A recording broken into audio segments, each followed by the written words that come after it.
So we're talking about fucking midweek drama regarding Candid. How's it going, Kraut? Nice to have you I'm here. fine. I'm fine. How are I you? appreciate you being with me. Right. No problem. So have you haven't really seen the Twitter conspiracy theories going around, have you? Nah, I don't have any access to Twitter. No. Well, I still can watch Twitter, Yeah. but It's not worth your time. But everyone's getting really worked up about stuff. And honestly, I was having a hard time understanding until we just had a quick Skype chat. And you explained a few things to me, so maybe it might be worth explaining a few things to well, other people. explaining is the thing is. I only recently noticed about this entire thing myself. When it all started, when Harmful Opinions got his his scoop, more or less, when he looked deeper into Candid, saw what it all was about, and so forth, and then he exposed all of it. And I watched that video that Harmful did, and I just thought, yeah, well, great scoop, very well done. Yeah. So, no, all of his Congratulations. Candid stuff has been solid. I've not had it. I mean, maybe it's a bit. There were a couple actually that I thought maybe a little bit too much, but like he was never making massively certain points about those things. He was just presenting the information. So it's like, okay, fine.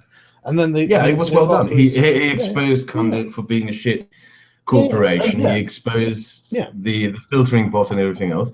I thought, yeah, well done. And it wasn't yeah. like a month ago about when I started asking myself, why the fuck is he not making any videos anymore? And it wasn't until like 3 weeks ago that I noticed his channel is gone. Like that it had been hacked and Yeah. deleted and all that stuff. And it wasn't until then that I started looking into this. And to a general sense, I tend to go into Harmful's direction. I believe that Candid is a shit corporation.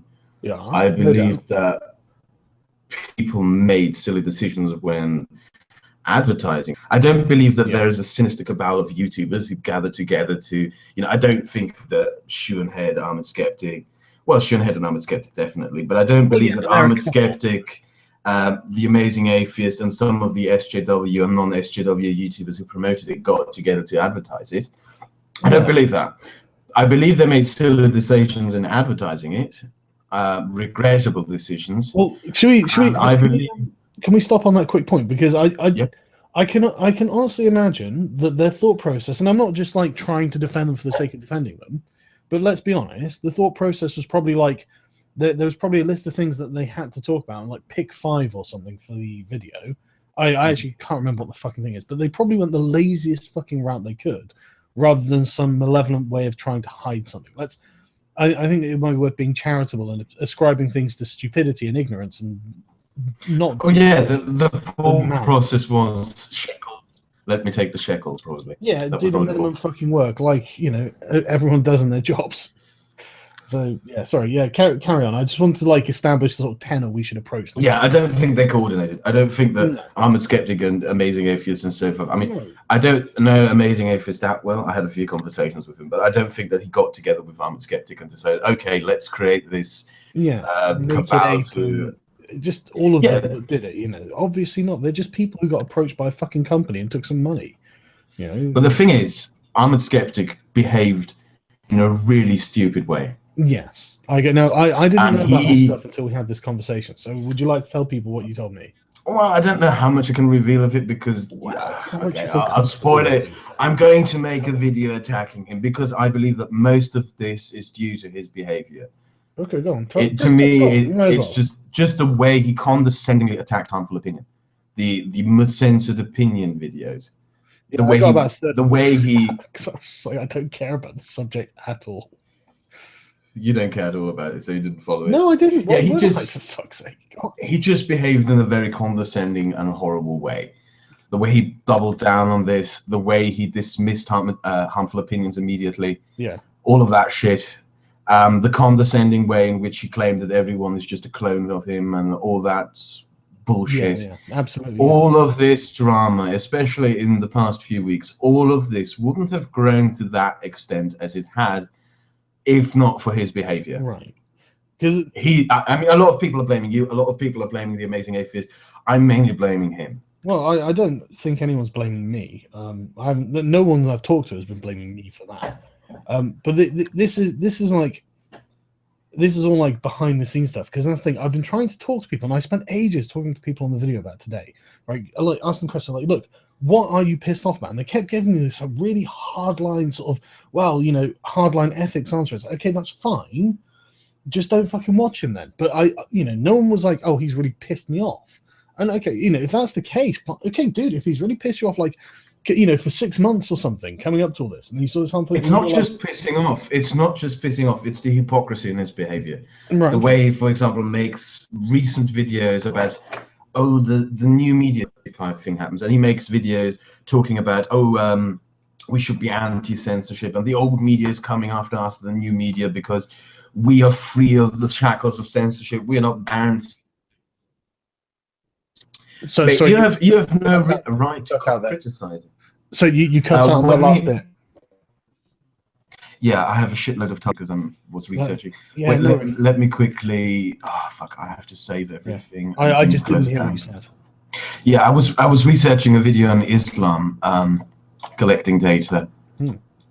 Did you know that in the Netherlands, that Amsterdam is the gay bashing capital of Europe? I did not know that. And who's doing all the gay bashing? 2/3 of all suspects are Muslims. That's racist, Kraut. Yeah. No, it's just part of the statistics are racist. I'm just closing down all the statistics that I researched for the next video. You and your racist statistics. Straight from the police reports, no doubt, as well. Fucking hell. Yeah, no, it's just university studies as well. Fucking racist. 2/3 of all Muslim immigrants in 2/3 of all Turkish Muslims in Germany believe hold views of disparaging views of gays and so forth. But in other words, I just shut down all the statistics again. I should be capable of talking without cutting out. Yeah, oh good. Yeah. What was the last thing you said then? Because his hypocrisy when he makes a video lamenting during the PewDiePie situation when he talks about new media. How old media is supposedly censoring us, and how we are free of corporate interest groups, and how he criticizes censorship and so forth.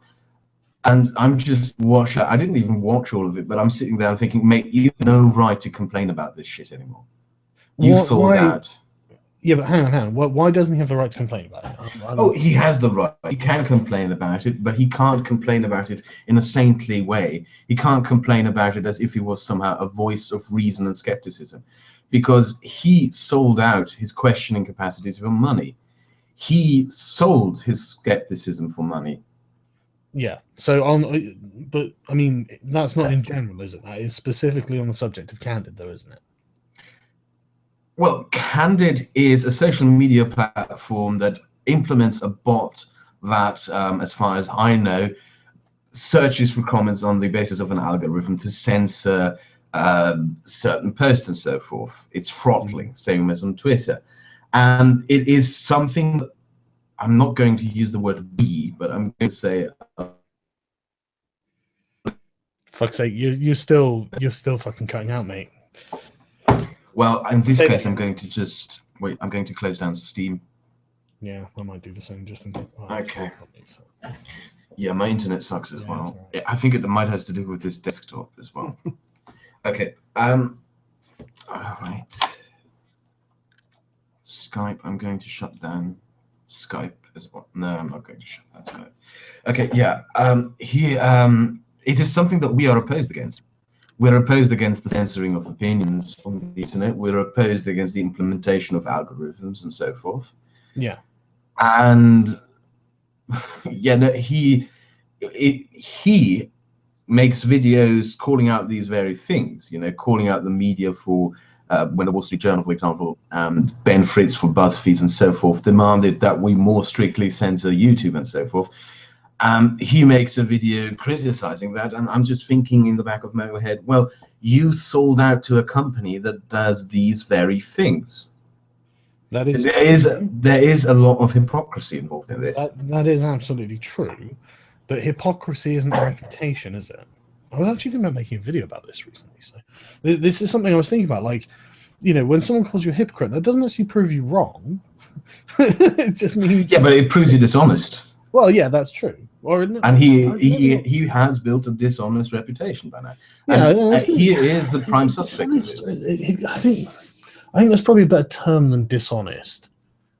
But I mean, I can see why you would use the term dishonest. You know, yeah, okay. I mean, okay, dishonest, yeah. That's, you know, in that regard, I agree. Yeah, yeah, so, and then there's his general behavior, things that not necessarily have something to do with Candid. Well, yeah, his condescending way, the way he claims everyone is a skeptic clone, ways he treated people. He had this coming for a long time. It's weird how this is now mainly directed against you and against other people. I think the main suspect or the main culprit in this is him and Candid. It would have been less directed at him and more directed at Candid if it wasn't for his behavior, so to speak.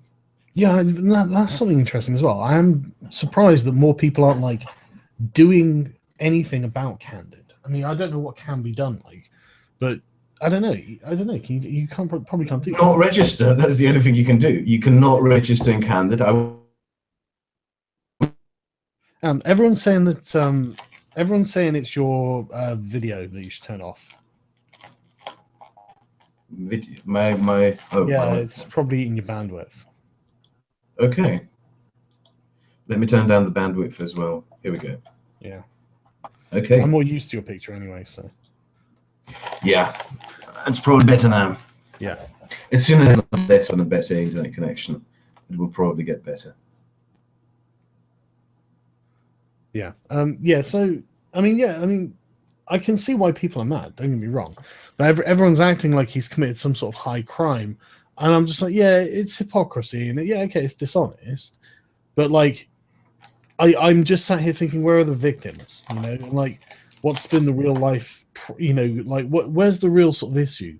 Like, and it's all kind of moral grandstanding, and I don't necessarily mean that in a bad way, especially if he's been doing things wrong. He needs to be like taken down a few pegs, obviously, you know. But one of the things I try to emphasize to people is that, I mean, the reason I spend time, like, I spent time like probably about 3 hours today talking my comment sections with people about this, and on Twitter and all, it's because I really believe in the fucking eye level world that was in the cult book that I read, the fucking Arthur Diekman's cult book.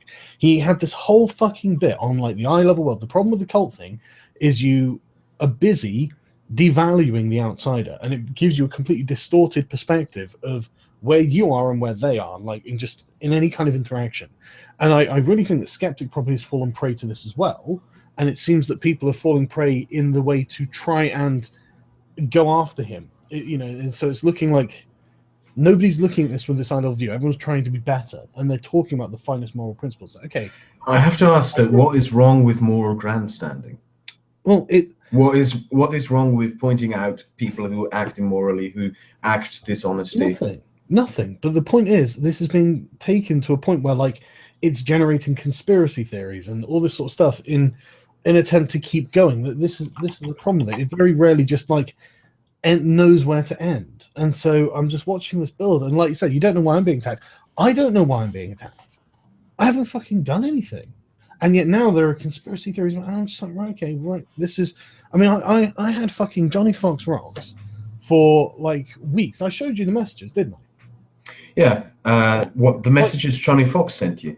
Yeah, accusing me of having taken money from Candid, and this went on for fucking ages. And it was. I don't remember this, to be honest. But he accused you of taking money. It might not have been you. I might have showed that arch then. So I was just watching. I know Johnny Fox pretty well. I could ask him myself if you want. Yeah, no, go and ask him yourself. You know, and I at the end of it, he was just like, "Yeah, okay, I'm sorry, I was doing all this." It's like, yeah, that's all right. You know, don't worry about it. I'm not gonna. I mean, the assumption that you took money from Candid is ridiculous. Yeah, but he was you didn't advertise. A dick about it as well. That's the thing.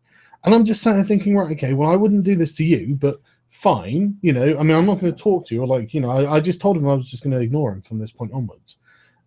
Because it was just like, at first I just kind of laughed at him, and yeah, that's funny, Johnny. And then it kept going, and he kept like acting like he had some evidence. So I was like, okay, where's the evidence? Show me the evidence. I want to see it. And obviously at the end of it, there was nothing, because he has nothing. Okay, there is nothing to that accusation. I'll admit that. And I said it from the start. There's no validity to the claim that there's some big skepticus, YouTubers, cabal organizing advertisement and defending each other. I don't believe that. I know you don't. I know. I'm talking. But some people fucked up on a grand scale. Yeah, and I agree. And I'm not trying to take that away. But what I'm saying is, who's actually been hurt? And so the answer is, I can't think of anyone. Harmful opinions has been heard. Okay. And How bad more importantly, more importantly, and that is what I want to follow up with, it doesn't necessarily need people to get hurt for something to be wrong. Who got hurt by? Of course, no, I agree that it's wrong in principle, right? And but this is the thing. I think people's responses are becoming disproportional, and I think it's because of his arsehole attitude. What do you think? Well, disproportionate. I honestly not sure if I'm in a position to estimate and make judgment over what would be the proportionate response to this. I mean, in a certain way, from my perspective, he is a guy with 300,000 subscribers who behaved like an absolute, complete, and utter arsehole. What is the proportionate response to that? Yeah, no, I totally agree. But like for example, I just saw someone in the chat say, is it true that Sargon deleted Harmful Opinions video? It's like, yes, it fucking is. And if he had released the message I had sent to him, then you would understand exactly why. Because he asked for a complete disassociation from the community. He wanted to be in the out group. He didn't want to be in it. And so I sent him a message saying, okay, well, I can completely respect that. I'll probably find the message, in fact. Let me. I don't know about these demands, to be honest. It's not about it's not about demands. It's about okay, look, I said I've removed your video hosted on my channel. I can't recall what live streams we've done, but if you let me know, I'll happily private them too. That cost me money, just so people know. That's against my interest, and all of this is against my interests. I'm only trying to help because I just like to be a decent fucking human being, right? I'm certainly not trying to hurt you or anything of the sort. I've always been a fan of your content. I've always respected you. I completely respect your request to dissociate from me entirely, and I'll happily do that. I'm sorry about your family problems, and I'm afraid I don't know who your mother is or how her tweet appeared in my Twitter feed, because it was in screenshots. I don't know fucking how that happened. I presume this is some kind of coincidence, because I was looking to mock James O'Brien because he's an over-emotional twat. I honestly didn't know you were actually autistic until you told me in the live stream that we had the other day. And even if you had previously told me I smoke a lot of weed, so I probably wouldn't know, but I wouldn't mock you over it, and I still haven't fucking mocked him over it, right? And the only interest I had in this candid debacle was establishing that certain YouTubers are fucked up, figuring out what the procedure should be to move forward, because to avoid this kind of cancer, that's literally it. I don't know Bindu gone after your family. I didn't consider myself part of any mafia or anything, so I never want you to stop doing what you do because you're good at it, and I enjoy his videos, and I do. I hope you're okay, and I never considered you an enemy. I wish you all the best in future, and if you ever change your mind and want to talk, I'm always available. He doesn't release that. He releases other messages, but he doesn't release that one for whatever reason. I'll just share my screen quickly just so people can see exactly what I'm talking about. Right? Okay. He doesn't share that one. That was on February the 11th when all of this started going on. And then, he starts talking to me normally and stuff like this. And on February the 23rd, I sent him this perspective API thing because I thought, shit, this is right up his alley. He'd better know about it. But for some reason, I'm being painted as something. And so people are wondering why I'm being a twat. I'll say, no, fuck you. I'm not fucking doing anything here. I'm actually only trying to help. And so don't act like Harmful Opinions is some sort of innocent fucking victim on all of this. He tried to talk you. He tried to talk you. Do you understand? He tried to talk. He demanded from you to distance yourself, to go after. Yes, in the video. He was I disagree with that. I disagree with that. I don't believe that this. I don't believe in telling other people what to do. I don't believe, in this. He wasn't telling people what to do. He was saying he wanted to be distanced from the community and all this sort of stuff. And I'm respecting that. That's fine. I've got one of his videos, I offered him, this is my point. I've never been his fucking enemy. When I went away on holiday, I offered him a guest spot so he'd get him subscribers. And, he took it, and we've been on loads of live streams. I honestly thought we were fucking chill. And so now, okay, fine. I don't consider you an enemy. I'm just happy to cost myself money. Me money for your, gain, so you don't associate with me at all. We don't have to have any fucking contact. If that's what you want. You know what I mean? And people are acting like he is somehow like he's being a completely honest broker here. And I'm sorry, he's not either. Okay, and it's. I don't. This all. It's all bullshit. This is all bollocks. Nothing's happened, for fuck's sake. This is all people going, "Oh, I'm so angry." I'm so angry. Yeah, but nothing's fucking happened. Well, the idea that nothing happened isn't quite if true something's as well. happened between him and Candid, then fucking get on him and Candid. If Bindu went off for his family, which is what people keep saying about, dude, why the fuck are you wasting your time with this? Get like with this bollocks. Go after what? Do something about Candid. I don't know. Make the I don't know. What can you do? A thunderclap or something?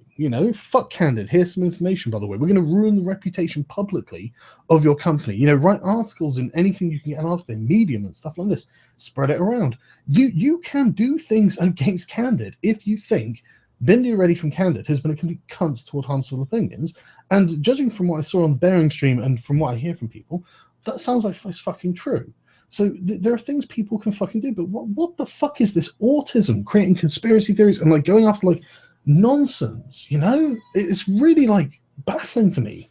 But it all seems to be harmful. It all seems to be about Armored Skeptic, and that's fine if he's been a total dick. Go after him as well, But I don't know, just figure it out, I guess. My son's just woken up, so I'll be back in a second. Sorry. Yeah, no problem.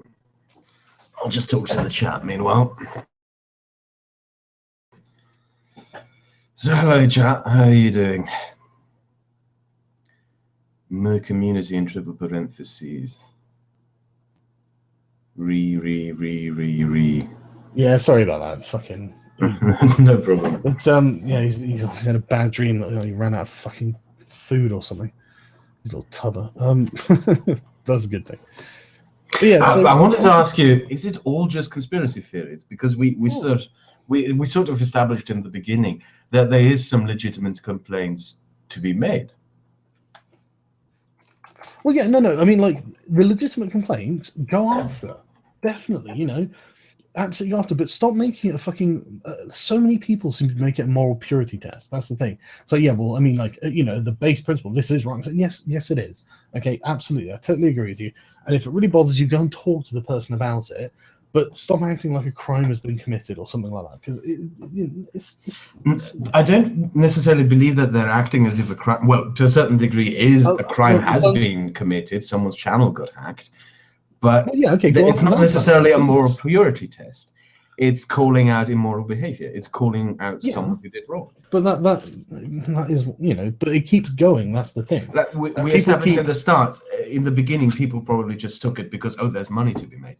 Sure, I mean, it's the first impulse, and a lot of people, I don't necessarily blame them for taking that impulse because it's very human. But to double down, I agree that Skeptic's been a total arsehole from what you've said. And did you say to people what it was, or was it just I'm remembering from when we had a chat before? But either way, right? He said, the everyone is a clone and so forth. And just being condescending to people with lower subs and stuff like this, Yeah, that's totally inappropriate behavior. And Skeptic, you should fucking wind your neck in. You are no better or no worse, or you're no better at the moment than anyone else. And we should. This is the thing. The whole going after people on a moral basis. It absolutely does have a position, but it's now it honestly looks like it's getting to the point where people are just doing it for their own egos and for themselves. And I'm not you, but the people I've been dealing with. And even then, that's not the worst thing in the world. But just be aware that that's what you're doing. Honestly, there are much worse things than that. If you want to go after Skeptic because he's personally pissed you off and you feel like he's slighted your honor, and people are going, well, that sounds corny. I don't care. That's what people fucking do. It really pisses me off that nobody seems to want to talk about things like honor anymore because people all still act around it. And yeah, Skeptic's been a complete twat. He slighted a lot of people's honor. I can completely see why you want that sort of the retribution or restoration of your honor there. For him to apologize. It's not necessarily an honor thing. It's not necessarily an honor thing. It's a standards thing. Well, yeah, but it's the same thing basically. It's like getting him to say, "Look, I was wrong. I apologize." That is something. Well, honor is a wishy-washy concept that can be interpreted in any kind of way. I mean, some people think it's honor to kill a woman because she dated someone outside of Islam. Yeah, but it's more of a standards thing. It's more of a standards thing. Moral standards and principles. Yeah, but you know what I mean. You don't shill for something that is essentially a censorship app, and then go out and make videos complaining about censorship. Yeah, but you don't care if someone else does it. You care that Skeptic does it because he was being a dick. That's it. That's I care if everyone does it. Well, yeah, but you're not going after like some rando who, So there are probably like 1,000 other fucking YouTube channels of people who Oh do yeah, this there all is the a time. thousand other YouTube channels, but only he is the one. Everyone got called out, but he is the only one who got called out and then doubled down on it, and Yeah, exactly. to add a cherry on the cake, behaved like a complete and utter arsehole. No, but I mean like outside the skeptic community, just random YouTube channels, anyone doing it. People don't care about those. They care that Skeptic did it because he's one of ours and he was being a dick. That's why they care, and that's fine. And this is the thing, right? I'm not saying by saying that's the reason for it. I'm not saying that's invalid. It's totally valid, but it's people have to understand why they're doing it. So they want an apology from him and for him to admit that he's fucking wrong, and that's right. You should want that, right? But be proportional. Well, that's not necessarily what I want. Not you. I'm talking about the people in the comment sections that I was discussing with earlier, and it's not invalid at all. That's what I'm saying. It's not wrong to be like yes, because I would be that fucking way too if he was doing this to me. If he was insulting me like this, I would do the same thing. So it's just people are giving me all these fucking excuses, but they all boil down to this kind of thing, and that's fine. That's just. Let's just understand what we're doing, for Christ's sake, please. And again, it's not wrong to go after Skeptic. And I think it's this misunderstanding of it that is the reason that people are lashing out in all directions, and it's making dealing with anyone just a complete shit show. I mean, I'm just being a total twat on Twitter. Everyone's being a twat. They're being as much twats. I mean, like, literally, I couldn't tell the difference between dealing with Garrett, H-Bomber guy, and, those SJW cabal, Kevin Logan, and these people who care about Candid. I couldn't tell. Let me give you just as a piece of advice: just get off Twitter for a while. It actually has some very good effects on you. I'm doing a lot better. I mean, I had some fucking libertarian socialist the other day telling me how much of a beef we had, and I'm sat there thinking, "Fuck me! If I thought Kraut had a beef with me, I'd be concerned because I consider you one of my peers. I consider you someone." And I try to consider anyone in my comment section as one of my peers. I try to consider them people who might have something absolutely genuinely worthwhile to say and who are actually genuinely worth my time, which is why I spend my time on them. Yeah, if you had beef with me, you would admit by now. No, I wouldn't. that's the point, this is the point of having honor and having respect for other people's honor. I think the thing is that people forget is some people can have disagreements. We had the disagreement during the last live stream as well. Absolutely, people can have disagreements without kind of going into utter hostility, and we're having a kind of a disagreement over this as well, right? We absolutely are, and it's okay that we have different fucking opinions on this. This is what's like, oh my god, man. And yeah, you're right. You're absolutely right. I probably fucking should just get off Twitter. But I mean, it's a good source of information. But yeah, but I don't know. I'm just seeing a lot of behavior that I think if people really sat back and thought about it, they wouldn't really be proud of it. I mean, like, harmful opinions. I love this. He posts on Twitter that the Amazing Atheist is backing me on Patreon with a screenshot. And he said, "Did you ever disclose this?" And I was just like, "No, I didn't. I never disclosed it." Well, the Amazing Atheist is also backing me on Patreon. I didn't even know that until yesterday. Exactly. I have 1,500 Patreon backers, and I'm not bragging. That's just the fucking number. Do you think I spend any time perusing it? I'm sorry. I'm not trying to sound arrogant. It's just not on my radar. I'm too busy reading. I read. Do you ever use News Now? It's a news aggregator site. It's newsnow.com. It's really fucking good, and you'll get loads of different sources of for current events and stuff like that in different categories and stuff like that. I spend a lot of time on there. I spend a lot of time on Twitter getting stuff and talking to people. I spend a lot of time on my cars. I don't spend any time looking at my 1,500 different. I don't know the people on Patreon. I don't care. And I think fundamentally, what people don't understand, I guess, is that once something happens that can be called out, where people can make a point, where people can go and criticize, there's no community drive or push. There is no requirement for everyone to call it out. But it's an individual decision process, and if you decide not to call out people who shield for Candid and so forth, that is your choice to make. And or if you decide I'm going to stay out of that because it's just drama, okay, that's your choice to make. That's probably something that people don't understand. But on the other hand, people like me, for example, have the right to say, yeah, harmful opinion does have a point. I'm going to side with him on this. Candid is sinister. And even though I can make excuses for some of the people who shilled for Candid initially, I can't see any valid excuse for doubling down on it and then behaving in such an arrogant, cocky way. Absolutely. And guys, if you're looking for ways that you can kind of stick one back at Candid, I think I might have some ideas. You know, I mean, like I've been doing this for a little while now. I think I can fucking help.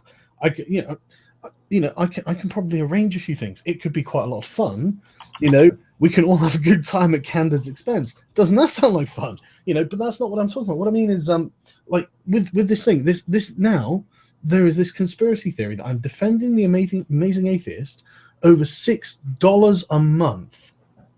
And I'm just sat there like, wow, that is just such an uncharitable fucking thing.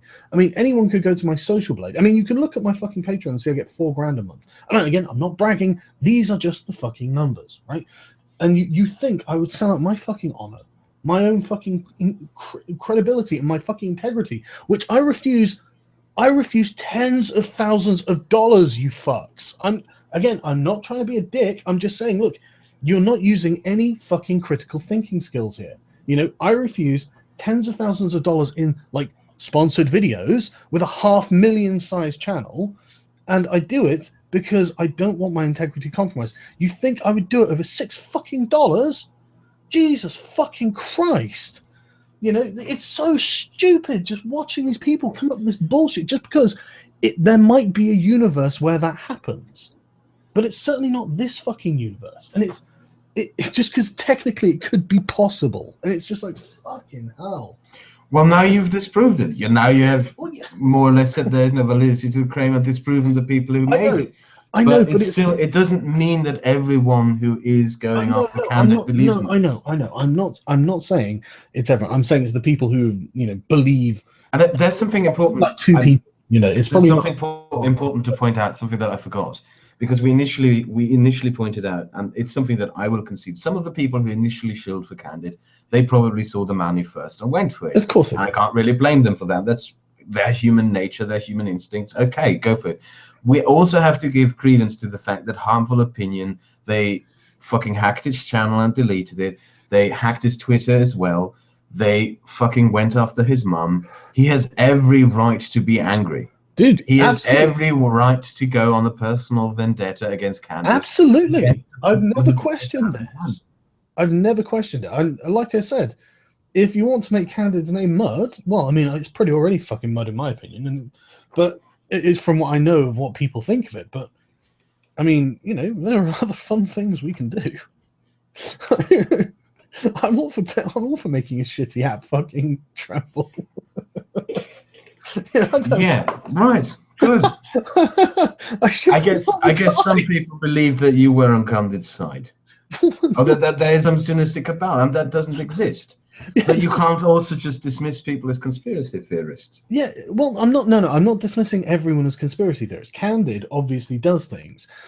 I'm dismissing the people who are coming, the things that I'm refuting, the people who believe these things. Guys, you've gone way, way too far, and you need to, like, you know, actually use some critical thinking. It's not you or anything like that. And I agree, you know, if you feel your honor has been slighted by Skeptic and he's been acting unethically and you want to call him out on that, do it. You know, that's fine as well. You know, totally okay. You know, and yeah, if Candid had been complete cocks to harmful opinions, I'm happy to like help with that. You know, because that's totally unacceptable as well. You know, but don't sit there acting like there's some fucking there's some, yeah, not even conspiracy, just there's some. I don't want to say class difference, but I think that's kind of how it's being represented. How do you mean class difference? I don't know. I don't think people necessarily think it's a conspiracy. They just think everyone's acting in their own best interests. And so they think the other YouTubers are acting in the interests of whoever against harmful opinions. Because I had someone saying to me earlier, this is about harmful opinions defending his principles. And I'm starting thinking, who is actually attacking his principles? You know, who's actually saying he's a shill, or, you know, the same equivalent or something like that? You know, I just didn't understand that comment, and it's something that I think principle maybe in the sense of that someone who, you know, who makes videos against censorship yet however puts and doubles down on promoting a fucking throttling app. Yeah, but that's principles doesn't just mean that you stick to your own principles. No, I understand. Also calling out people who break them. But do you consider Armored Skeptic to be attacking Harmful Opinions principles?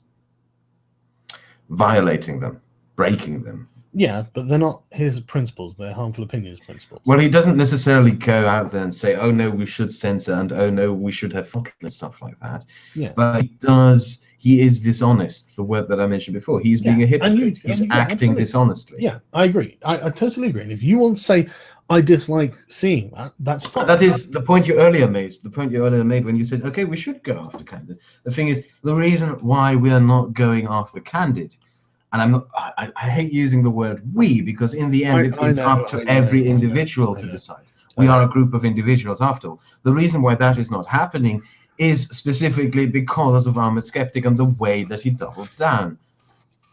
The way in which he acted dishonestly. Right, exactly. And and that's you with a personal issue with him, and like the people who agree with you, who have a personal issue with him, and you should you should do what you want. But that's not really to do with Harmful Opinions either, is it? How do you mean that doesn't necessarily have to do with Harmful Opinions? You guys are annoyed with Armored Skeptic for being. I'm annoyed with Armored Skeptic in relation to Candid, because I believe fundamentally that this entire thing wouldn't have blown up to the extent that it has if it wasn't for him. Initially my complaint still is with Candid, and I initially believed when it all started up that Harmful Opinions would manage that, and that he would just bring the chickens to roost, more or less. But the way that Armored Skeptic behaved just extended this far longer. Yeah, totally. His main fault like him. I mean, initially the main problem is with Candid, but he drew it out. Yeah, but what I mean is Harmful Opinions isn't really involved in he's not really that factored into your concern there. And that's fine, there's no reason why he should be, like. How do you mean in my concern? Well, it doesn't really matter about Harmful Opinions at this point. What matters is between you and Skeptic. In a certain extent, it does matter, because I find it pretty petty and honestly pathetic when, for example, Shoenhead decided to delete the ability to post something Harmful Opinions related in the comment sections of her and Armored Skeptic's videos. I find it pathetic that his entire channel gets deleted, and everyone just... I didn't even notice that his channel got hacked and deleted until a few weeks ago. Yeah. Obvious harm and obvious wrong has been done to Harmful Opinions. Yeah. And I feel kind of obliged to call it out, because who will call it out when my channel gets hacked? And no, I totally agree. I'm sure I would have tweeted about it at the time. How long ago was it? I'll find the... I don't even know, because I didn't even notice it happening. I'm absolutely sure I tweeted about it at the time. And I agree. His channel's been hacked and deleted, for fuck's sake. And that's all fine. But the issue you have is between you and Armored Skeptic and Shoenhead. Harmful Opinions is just like a data point in this concern, but not, and again. Well, he's not necessarily just a data point. He's one of the main drivers in that he exposed all of this. Yeah, absolutely. And that's a good reason, and he's got every right to be angry on a personal level between him and Armored Skeptic as well, because as Armored Skeptic made a video back to him, of course he's gonna have a beef with him, for fuck's sake. Or maybe he doesn't. Maybe he finds it amusing. I don't know. I'd have to ask him. But he'd ever have every right to and stuff like this. But I'm just seeing an awful lot of groupthink, and I'm seeing an awful lot of there's always groupthink. Yeah, there's always going to be groupthink, no matter what side of whatever argument you're on. Okay, but then you're right. There is always going to be that, and I guess I just thought we need to sort of take a calm look at what's going on, because I'm not against anyone in this. That's the thing. I'm being treated as if I am for just trying to understand each person's problem and how representative that is of the group of people. And I've asked a few people do you think this is like the Gamergate, the Skeptic community stuff? Because I get the feeling that there will have been journalists in Gamergate who have had this kind of response, where people who are not immediately on side and are critical of some of the things they're being told, but not necessarily against the ideas, are being treated as if they are automatically on the opposite team. And this is, it's something that I'm seeing happen. So it's like, right, okay, some people see silence some people see silence as an admission of guilt. That's true. Well, and I mean, some people might not understand that fundamentally, even though some call this a community, it is basically a group of individuals. We all have differing opinions. We all have differing priorities. And we all choose, like when the first time Half Opinions pointed out the candid thing months ago, the thing that went through my head was, well fucking done. Great job. Now bring the chickens home to roost. I'm not going to get involved because I think you can do this very well on your own. And I didn't expect it to get drawn out that long. I didn't expect his channel to get hacked. I didn't expect Armored Skeptic to behave in the way he did. Yeah, I didn't. Why would you expect that? It's an idiot thing to do, for fuck's sake. You know, and this is the thing as well. It's this.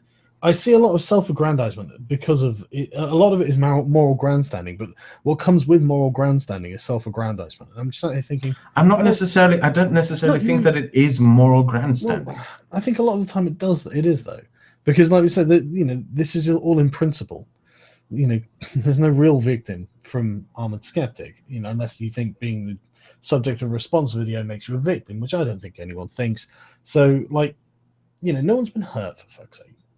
And everyone's acting like something like tragic has happened. So, I agree that like things are bad and things need, people need to be called out. But just I guess I just think everyone should keep an eye-level view of the world. I think that's the wisest thing to do. I think most people are, to be honest. I don't think there's that much. Well, okay, I'm sure that most people are. But there are some people who aren't, and it's just like, guys, should we calm down? Come on, let's stop slinging accusations and like actually think about what's happened and what actually people want to see happen. Because and this is what we're going to talk about. We were going to do a stream about political realism versus political idealism, and this kind of ties into all this because it's like, right, okay, so let's. I mean, like, what do people actually like? Chat. I'll get chat. Tell me what you fucking want. Where are we going with this? What do you think should fucking happen? And look, some twats like you're such a consensual. Fuck off, man. Come on. What would I if I was just fucking trolling people? Just being, what if I was trying to be disingenuous? Why the fuck are you doing? This is my point. You're acting like I'm not on your side. I'm not on anyone's side, and you're acting like that's not an acceptable thing to do. You can't just fucking sit down and analyze this. Come on, for fuck's sake. So. Like, what do you want to see happen? Do you want to see them delete their channels? What, why not just like fucking actually come up with something you want? I mean, what do you think should happen? Well, what I planned on doing is making a video on Armored Skeptic and then moving on to something else. I'm just making a video talking about how Armored Skeptic behaved in a stupid, fucking arrogant, piss poor way and how candid is shit, and then see what comes from there. That's what I would have done in my next course of action, at least. Right. Okay. And like the chat's actually going way too fast for me to see. I didn't really think 3,500 people be sat there in a fucking silly drama stream on my fucking little alternative channel. So I can't actually see that. It's all just Vault 7. Nothing should happen. Skeptic must be executed. Exactly. The Vault 7 stuff, man, that's some exciting shit, isn't it? Fucking CIA fucking meme wars. What the fuck is this? And their memes were shit. They were fucking amateur hour. I mean, Christ, I could do better than that. I haven't even looked into it, to be honest. Oh my god, it's pathetic. I mean, just go through Scrump Monkey's timeline. I just retweeted a bunch of stuff. He's hooting over it and creating like little CIA memes about it and everything. It's fucking awesome. But I'll make sure to watch it. I'll make sure to read through all of that. Yeah, I'm gonna spend some time reading through it myself tomorrow probably. Because we will see how far the Armored Skeptic thing goes. And concerning our debate about the follow debate over the Putin thing and so forth. I'm not sure if I'm still going to make a video on it, but it's just something that we have to discuss, and we'll see how far the Armored Skeptic goes. Discuss because like the whole thing with that is like, I'm not advocating for what he wants. What I'm saying is you have to understand his perspective to understand what he's going to do, And so for him, it's more acceptable to murder someone than it is for him to be unseated, and so he murders someone. And I'm not saying it's right, but I'm saying that's why he does it, and this is the important thing to understand. He's acting. And I just believe a moral one. Whereas I'm acting in democracies, we act to moral standards, or at least we try to, not ethical ones. And this is the sort of miscommunication I think that has gone on here. Yeah, I honestly think that through this stream, it will not necessarily calm things down further. I think more stuff is going to come up. Yeah, it probably is, but I guess I'm just saying. Look, I think you made a point, because a lot of there are people. I admit to that there are people who just believe that you were part of some cabal, and you probably proved them wrong. But I'm pretty sure that the candid thing is going to continue for quite a while. Yeah, I mean, like I was saying, right? What you need to do is start getting fucking. You've got to start provoking Bindu. You have to start provoking them to do funny things that you can laugh at. So, get a hashtag trending. There are 3,500 people here right now. Yeah, the problem that people have with provoking Bindu is that with Armored Skeptic, she found a useful idiot to, in a way, do her work. Exactly. And he's been a useful idiot. Absolutely, yeah, exactly. He's been a completely fucking useful idiot, and he's taking all this flack and like all of this energy that could be going into like getting her to come out on a stream and say fucking stupid stuff again is being totally wasted. People could be doing some funny fucking things right now to Bindu if they wanted, but they're not. They're going after an idiot, and it's like, why? Make some cool stuff happen, guys. Yeah, because people hold resentment against him, and that for good reason. Yeah, but make fucking videos and stuff, like, because that's what everyone does in the YouTube community. Make a video, fucking, oh, you're a cock. This is why I'm a skeptic. Bum bum bum bum bum. I'm a skeptic, utterly destroyed. And cool, okay, done. I'm looking for, it'll be fun probably if he's been a total. Well, it would be done to me. I make my point in Armored Skeptic, and then I move on and maybe make a video in Candid. I'm not exactly good at organizing campaigns on social media, especially since I'm banned from Twitter. But yeah, Armored Skeptic, my main point was Armored Skeptic stood in the way of going after Candid directly. See, this is interesting. There are people in the chat going, who's Bindu ready? Oh my God. See, guys, you are doing a bad job of this. You need to fucking... like, guys, you're missing out on probably more hilarious live streams and bearing. That's what I reckon. So look at the more, dude, fucking. Yeah, I watched that live stream. This could stop being cancer and become totally fucking funny. I mean, I was trolling The Guardian earlier, man. They fucking put out this, what battle have you overcome to, like, what was it, for Women's International Day or something? And so I just fucking retweeted, like, please fill out this responsibly. And I thought, oh, I'll make a video. Thought myself making a video. Just filling out with some stupid fucking shit. And I'm writing a very long letter to The Guardian. It involves me and my wife's son, and I'm trying to make it very convincingly. I like trolling like these fucking big regressive outlets. That's great because they're the things that are the actual fucking problem these days. So we may as well troll them and make them fucking, it's. Yeah, but on the road, there is a truth to the fact that we are a kind of a new media. Yeah. But we shouldn't forget that we are also the media, and that we also have the obligation to stick to the same standards for which we rejected the old media. We have to be transparent. Well, it's true. We have to be accountable. Shitpost the archive thing. But hey, you know what? That's the fine because Kevin Logan held me accountable on Twitter earlier. He was like, "You call this activism?" I was like, "No, I call this having fun at the Guardian's expense." Well done, Kev. You've held me accountable. But seriously though, if you can, if you want to be activists, which I think is what people are doing here when they do all of this. They want to be activists, and that's fine. I'm an activist. For fuck's sake, everyone's an activist. This is what we do. This is why we speak out, because we're activists for the things that we see missing in society. If you want to be an activist about something about Candid, that you should think about things you can legit do to just kind of piss Candid off, basically. Don't threaten them, obviously, duh, you fucking moron if you were thinking that. Don't do anything rude, I mean, the best ones. Seriously, this is why people should read Rule for Rascals, right? The best way of getting to people, if there's some cunt who's done you wrong, you don't like them, the best way of getting is in fact what people were doing in basically Dave Rubin's comment section. So I'm a skeptic, posting this is gonna be a candid conversation and stuff like this. Do that fucking candid as well. Be things that are not illegal, so that and are not even necessarily fucking immoral. So when they come for you, Like, what are they going to do? What are they going to fucking ban you for? Oh, you made a comment that wasn't like illegal. I mean, what the best one in fucking Rules for Radicals, right, was that Alinsky once got like 200 blacks or something, and like in the number, and like he made them eat baked beans for like 3 hours. Then he took them to this, totally upmarket theater. And fast. They sat there fasting through the whole production. What the fuck were they going to do? How do you address that? That is the best kind of thing, according to him. And I can totally see why, because what the fuck are they going to say? But they're going to hate every second of it. It's going to get in their heads, and that's what you need to do with Bindi Ready.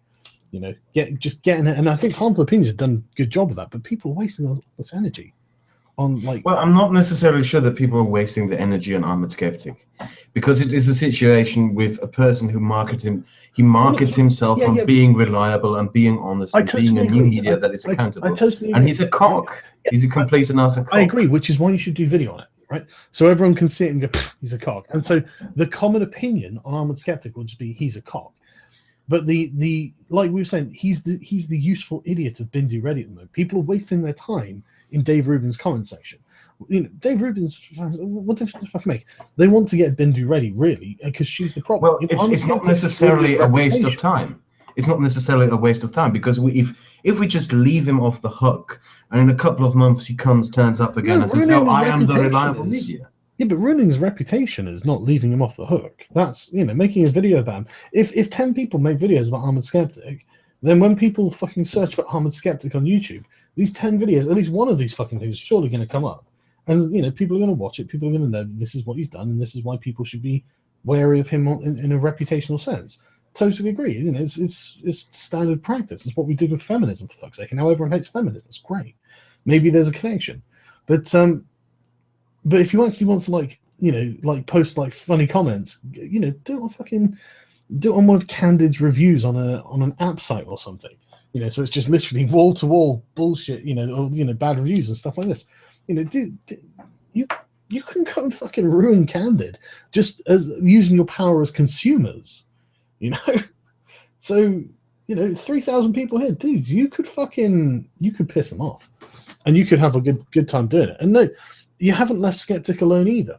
That's the thing. It's just he's a useful idiot. You're wasting your time with him, like we agreed earlier. But not for you, but I'm talking to the people in the chat, basically. So I've got the chat up in one window because I want to see what. Yeah, so I'm kind of distracted by the chat as well. Yeah, but it's not people like you will make videos who enjoy making videos, and the people in the chat can fucking enjoy ruining Candid all over the internet. Fucking dude, double fucking kill. And you've stayed on point, you've stayed on focus, you've got something done, because at the moment nothing's getting done, and I'm just sat here thinking, right, okay, what's the point in any of this? So yeah, that's just my opinion on it, and that's probably the last thing I'm going to say about it. Yeah, I hope we satisfied a few people with this. I'm still going to work on this. I have a feeling I'm not fully in frame yet. I don't know everything that I could know yet. People mentioned Mundane Matt in the chat, doubling down. I have to look into that as well. I don't watch him. I don't watch him. He's too mundane. I actually do sometimes, because if he's going to cover like an internet drama or something, he'll cover it well. So he'll put all the information in. I think I'm sorry to say this. It sounds petty, but he's just so fucking boring. Well, there is. There's people's opinions on that. But but yeah, so yeah, I mean, obviously, still do video and stuff. Do whatever you want. It's your fucking choice. I'm just giving my opinion on it, and then But we'll see how this develops further. I mean, I'm not leaving Armored Skeptic off the hook that easily. I tend to side more with Harmful Opinions on this, even though I might disagree that there should be any kind of community pressure. I don't believe in community pressure at all. I believe that everyone has to make their own decision on what to do in this situation. See, look at this, right? Someone in the chat. I'm trying to take a totally neutral position on Monday Matt, and someone's like, "Oh, that costs $6." I mean, don't worry, I know it's a troll. It's bullshit. It's like, take it serious. When that keeps going, it's like, just come on, guys, let's focus. A quarter of my audience is from all. You should see my chats during live. Yeah, I mean, to be fair, chat. Actually, no, I don't want to not salute you for being amazing in comparison to the chat on my other channel. I don't know what the fuck's happened. Why is the chat on this channel way better? Explain this to me, chat. Yeah. I am a Marxist Sargonist. Do remember this, chaps. But yeah, anyway. We'll see how this goes. We'll see how this goes. It's obviously not fucking ending, so okay, go on. What's going on? Well, I'm just going to probably make a video on Armored Skeptic. Hey, Mando Matt is here as well. You're boring as fuck. You really are. I'm not saying this is an insult. I just oh can't my fucking watch god! Should we like drama it up even further and get someone else? Maybe. I don't know how he's involved in Gandalf. I'm going to do that. Then I'm going to go down and get another cup of tea, and I'll let you guys hang out. Who's in the chat who wants to come on? Call? Fuck it. I just saw Mundane Matt briefly, but I'm not sure if he wants to come on. He can explain to us how he is involved in the Candid thing. I'm just going to send you a message.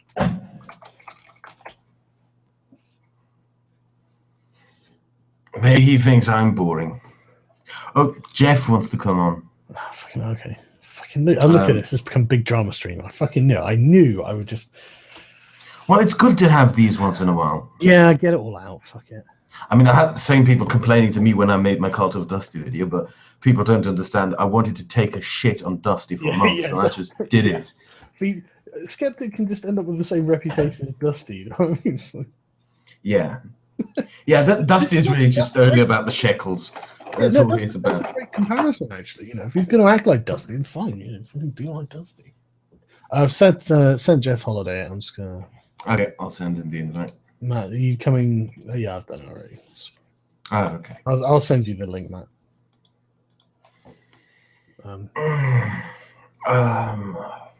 Yeah, I ordered the pizza. It might arrive soon. So. Yeah, sorry.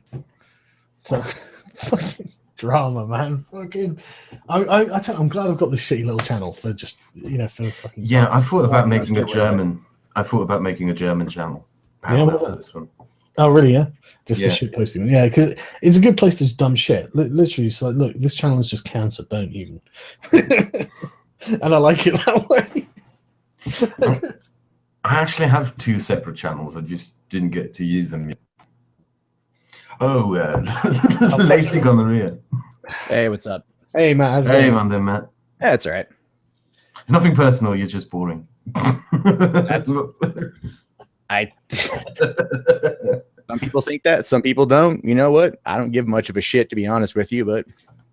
Nah, it's good. That's what it is. The pizza's here. I'll be right back. Okay. So, Matt, what's your opinion on all of this Candid stuff?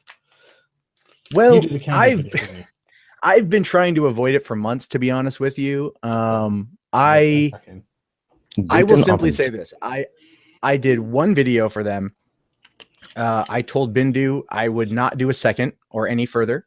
Mm-hmm. I was approached a few months later to do a live stream with her through a third party. Oh, no. I told her the only way I would do it would be if we had a PR person in the chat who would be fielding questions. Right. Okay.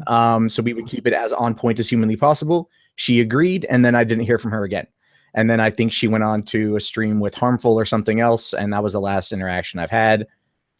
Otherwise, this shit is old fucking news to me. I did a job. I was paid. Yeah. So you're not still being paid by Candid, is what you're saying? No, not at all. I did one thing for them at the end of August of last year. They had talked to me about a second video right after the first video went up. This shit went down. I recused myself from any and all further involvement with them and went on with my business. But you did sign a contract. You did sign a contract saying that you can never ever criticize them again. And I guess that is a 2-year non-disparagement clause. 2 years is still quite a long time. 2 years. 2 years. But that's pretty standard in these situations anyway. Like people look, here's the thing with this. People, and I'm just gonna say it, harmful opinions. When fucking like just nuclear on this, and I get where he was coming from at first. See why he had criticisms, and I even said I think he brings up good points. But he basically invoked Hanlon's razor. He implied malice where there just might have been stupidity. And it's like most people involved in this from the situation of, oh, this is a fun job. We get multiple Sargon, emails all the fucking time for this kind of shit. Candid seemed like a pretty good in for your opinion, right? So you're breaking up a lot there, Matt. You're breaking up a lot. I have a question though. So in regards to specific people who did the candid videos and that sort of thing, do we feel? I mean, we'll just take Matt for example because he's here. Hey, what's up, Matt? Good to see you again. Does anyone feel that Matt's credibility and the things that he does and talks about on his channel, do you feel that those are damaged by him doing sponsored content? And that's really the big question. Well, when he's talking about the actual sponsored content, I don't believe a word he says because obviously, yeah. But if he talks about something else, like what happened on 4chan or why not, then why wouldn't I believe it? Right. And that's basically like that's the defining factor when you're talking about the candid thing and you're talking about the people who shilled for it is does their involvement in it irreparably harm your ability to trust the things that they're going to be talking about? I would say in a lot of cases, many of the people who did those candid ads, it does not actually affect whether or not you trust the things that they have to say. In some other cases, yes, it does. Quite a bit, actually. Well, I would argue just because, I mean, my perspective on this, there are people out there on both the anti-SJW side and the SJW side who made videos about this app who never even remotely bothered to disclose anything. Like, and that and then when called out, they still like didn't do anything about it. So there were people that I think I think when it comes to sponsored content on YouTube, to a lot of people, it's a relatively new thing. Right. And it's like, keep in mind, and I just want everyone out there to know this. We're not like people that are backed by anyone else. Like, we're fallible human beings. We make mistakes because it's one person for the most part. Everyone here can pretty much agree with that point. And it's like, you're trying to do the best you can. But at the end of the day, this is still a business. This is my full-time job. This is how I pay my bills. You know, if someone comes along and offers me a spot to, you know, review something or talk about something, I will acknowledge that. And you know what, if it's worth it, I'll do it. But it shouldn't, if you look, here's the thing, if you want to take what we've talked about in terms of candid and then anything we've said as a result, I guess after the fact with a grain of salt, by all means, that's entirely your thing. So you didn't bother looking into what the candid company was all about, what the product they were selling was all about. I knew that it was through My Likes, and I had done some affiliate stuff with them a few years ago. And I was like, oh, I've never had an issue with these guys, period. They, you know, they do what they do. I looked into the app. I liked it because of the time. You know, I'm very much against any person being fired from their job. Okay, there's one thing, Monday. It's a bit of a spoiler. I might now leave it out. There's something I plan to do for my video on Armored Skeptic, which is start and launch a fundraiser to raise $10,000 to give to Armored Skeptic to make an advert for a blockbot, an advert for Randy Lee Harper blockbot. Now, if I now that's funny as shit. Isn't that amazing? Yeah. If I now turn this around, would you take the $10,000 to make a advert for Randy Lee Harper's blockbot and sign a contract? No, I wouldn't. I'll do it for 5. I wouldn't do I'll do it for 5. Yeah, Veal do it. He would totally do it because clearly, but no. Here's the thing: is I get the joke, I get the humor, and I honestly, as funny as it would be to think that Armored Skeptic would do it, I don't think that Greg would. As for myself personally, if I don't do it, someone else will. Someone else totally would, because some people out there are still trying to get paid. This is still ultimately boils. There are many factors involved here, and a lot of people out there don't ever want to think of what YouTube is from this perspective, and so it becomes this very convoluted issue, and it is hard to discuss from time to time. And you know, I mean, shit, I made a joke saying turn off that pesky ad block, and it was totally in jest, and then that is fucking like that's going to be on my goddamn tombstone, right? But like at this point, I just laugh it off. It's just it is what it is, and we move on with our day. But I just do it VFO you. I just like, you know what, I am actually a total shell. Fuck it. What do you want? Your life's wanting Matt. Turn off that pesky ad block. Dude, like no, V. If you look at your Twitter profile, like just from like the side, when it says like recommend to follow, it says V, and then it's your Patreon link, right? So it's we do this business as a way to earn money to continue doing this, and that's how the promotion is done. Well, and it's not you know like meant to be evil or mean spirited. Yeah, No, no, one- I agree. It's not even One of the fair. reasons I hate SJWs is because they're anti-capitalist, and you know how can I argue against them if I'm going to shit on capitalism? I mean, I put out a product, you know, whoever the fuck wants to buy it, they can buy it. If you don't want it, don't buy it. Don't listen No, to exactly. And that's what I say to people now that are like, they come to me and they're just Well, all like, you're more than just to bring up the case. To bring up the case of Ahmed the skeptic again, there's more than just capitalism to that. There's the way he poses himself as this like honest new media thing, and he would for $10,000 probably do an ad. He's one of the new. He's one of the new four horsemen. Don't forget about that. Oh yeah. Oh, God, yeah. Look, okay, fine. Let's with Greg. I think with Greg, you have to look at it from two perspectives. You have Greg the skeptic and Greg the businessman, and they do kind of like a Venn diagram crossover from time to time. But ultimately, they are two separate individuals. And if you look at his Armored Skeptic channel versus Armored Media, yes, they kind of run along the same parallels, but they aren't intrinsically the same.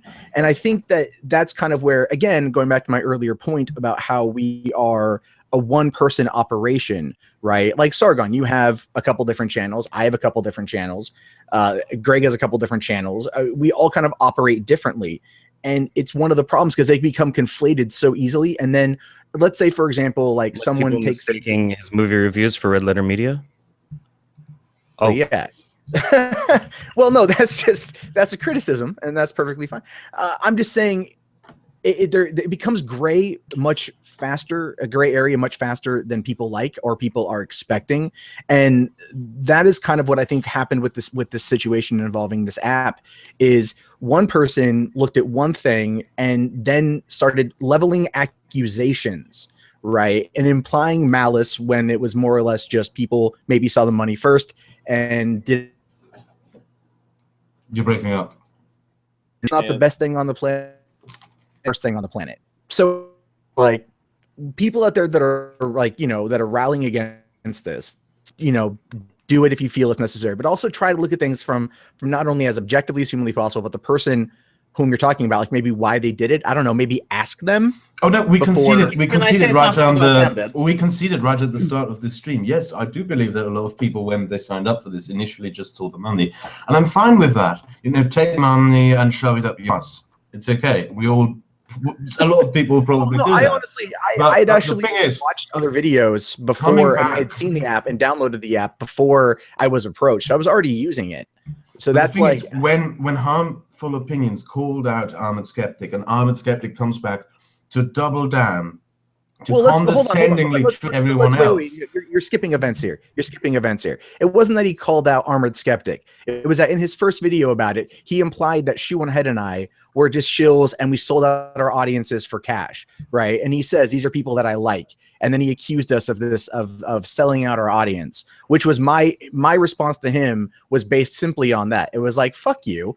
You know, if you're going to sit there and make that claim against me, you could at least ask me about this first. Definitely did. Skeptic, on the other hand, I'm pretty sure it boils down to the you attacked my girlfriend, motherfucker.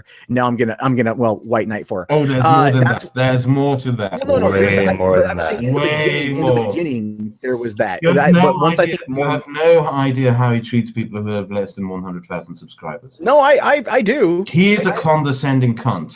Yeah, I'm fully aware. He made a video where he says that he complained about I unfollowed him on Twitter because he made fun of me too many times. No, I unfollowed him on Twitter and I unsubscribed him on YouTube because he's a condescending cunt. If you don't like what someone's saying, I'm not required to listen to them. And the same thing goes to people out there who unsubscribe or unfollow me. It's the same exact fucking principle, right? Like if you want to do that, cool beans, man, fine. You know, but it's like I'm not going to sit there and fill my subscription feed with people who I don't like. Right? I'm just not going to do it. Same with Twitter. I don't have to do it. And it applies to me as well. So it's even footing and all that jazz. But with Skeptic, I think a lot of it in the beginning boiled down to the assault on his girlfriend. From there. Can I say something about Candid? Because I wanted to say it since the beginning of this. Did they pay you for this? Because you have to. No. It's my Patreons are paying me for this. And a lot of my subscribers as well are asking me to talk about it.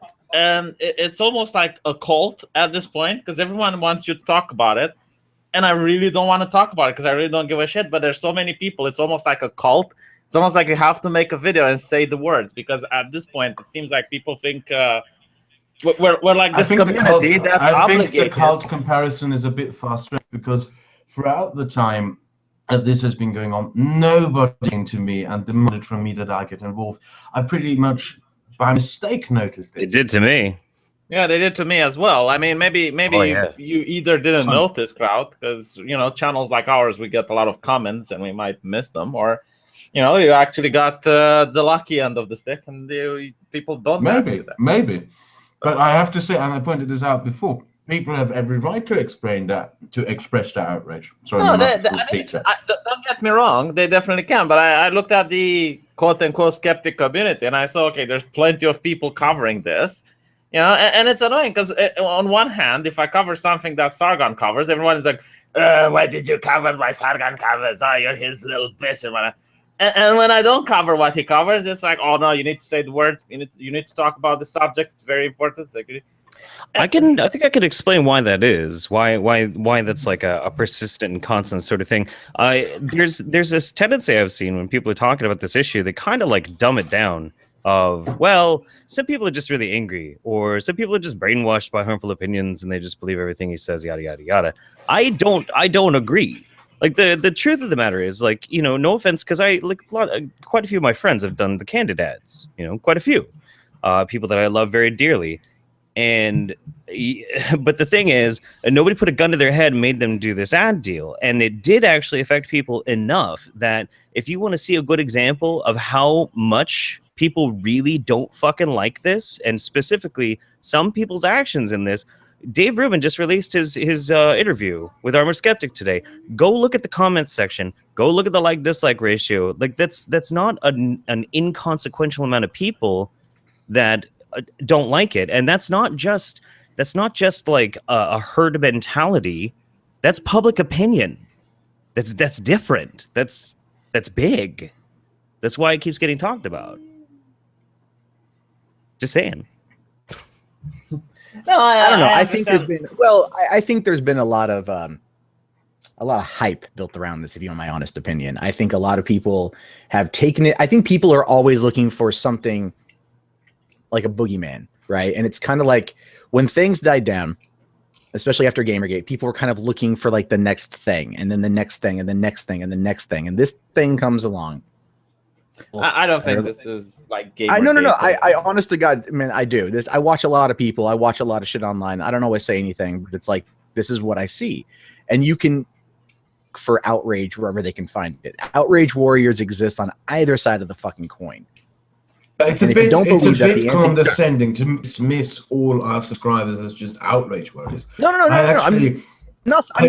not labeling. I take the criticisms that my subscribers have very serious. They're not just outrage warriors. They follow us. They watch our videos for a reason. They upvote and downvote them for a reason, and they criticize or praise us for a reason. And we have an obligation to be accountable to them and to take them, at the very least, to take them serious. No, I agree with you, Matt. I agree with Matt. Fuck on. You don't have any obligation to these people. You are not a slave to your audience. Don't get me wrong. I love the people that watch my content every single day, but I absolutely refuse to be fucking to be guided a direction by the people. You're total biscuit thing. As long as I claim to be of informative voice of reason. No, you're playing the game is all it is. You're afraid to go against your audience's opinion is what you're telling me, crowd. That's what you're saying to me. You are fucking I'm afraid to go against my audience's opinion. I'm afraid to go against my audience's opinion. I bet, yeah, really? No, that's what you say. Oh, well, we're accountable to them, so clearly we have to tailor our opinion to make sure that they're not outraged and that they're not going to dislike the video. I didn't suck Milo's dick when my subscribers. I didn't suck Milo's dick either, motherfucker. I looked at the situation objectively and get my opinion. I'm gonna go get a helmet. If you want to sit there and fucking throw down on this, fucking fine. But I didn't do shit. I fucking stand by what I said. It's not my fault you don't agree with me. We can have different opinions here. That's perfectly fucking fine. No. We have a personal responsibility to be honest with ourselves as well. But we can't just dismiss all our subscribers as outrage warriors. No, I'm not looking for the next big scandal. I'm saying that we have an obligation to be honest with them out there that will do that. And if you don't believe me, I want you just to go look at the comments. To the same standards, go ahead, be dishonest to them. lie to them. No, I'm not being fuck with dishonest. them. See, Do that's whatever the the whole fuck point, you though, is want. that we Sell them a porn have a scam. responsibility to ourselves Kraut, more if than you we do have a that, people responsibility to just anybody leave. else. No, I think what Matt is trying to say, like with this outrage mentality. I mean, look at Milo, for instance, right? All the evidence that was brought up was on the internet for years, and a lot of people even watched the Drunken Peasant podcast. No one made a single video about it, right? No one gave a single fuck until the conservative quote-unquote press released his stance on pedophilia, and then everyone had to make a video on it. Every single person. I worked for weeks on my video. Well, okay, maybe you are a coincidence that it happened so that, you know, your video came out right when the outrage train was going. I mean, okay, fine. But what about all the other people that just like hammer videos upon videos? Like, you know, it's the outrage train. Like some people are looking at, okay, what was trending? What was the outrage? You know, and then they notice that and they hammer the iron while it's hot in order to get clicks and, you know, to please the people that are watching their channel. It's almost like that there's a kind of political correctness. It's like, okay, now it's politically correct to attack Milo. You know, if people would have attacked him, like, let's say 4 months ago, you would notice major downvotes on your videos. You would notice major. Well, I still noticed major downvotes on my video because everyone came to his defense. Yeah, imagine if you'd have done this like 4 months ago. You know, I watched your video. It would probably not have the same result. I mean, it would probably have had the same result. No, I think it would have had even more downvotes. I watched your videos, by the way. I also disagree with it. Good for you. Yeah, give you a downvote as well. One is from me. No shekels for Romania. Yeah, no, but I'm not saying that. You know, again, I'm what Monday Matt said, that you're trying to please your audience or whatnot. No, I do think you're willing to talk against what your audience wants. I'm not sucking my audience's dick. I'm not here to suck their dick. I'm not here. Yeah, that's what I'm saying. But that's what I have an obligation to, at the very least, be honest with them, especially when I ascribe myself to be someone who's honest. No, well, that's what I'm saying. If you're trying to be honest with your audience, fine, but don't act like you have to that they hold anything over you. I think you guys are talking past each other. Hold on, no, Kraut. I think what Matt is saying. Hold things against. Hold on. I don't think Kraut understood what you're saying. What Matt is saying is that if your audience asks you to talk about the X subject and you don't feel like talking about X, you don't have to talk about X. I think that's the thing. That's a completely different thing. Yeah, well, that was what Matt was saying, and you understood something different, and that's why you guys were arguing. Oh. Yay, communication. What you mean difference? Matt was talking about standards that we have or not have. Well, did I get it wrong, Matt? Didn't you say that if your audience wants you to talk about X? No, the audience. Look, the audience will send suggestions. They will ask questions. They will inquire about things.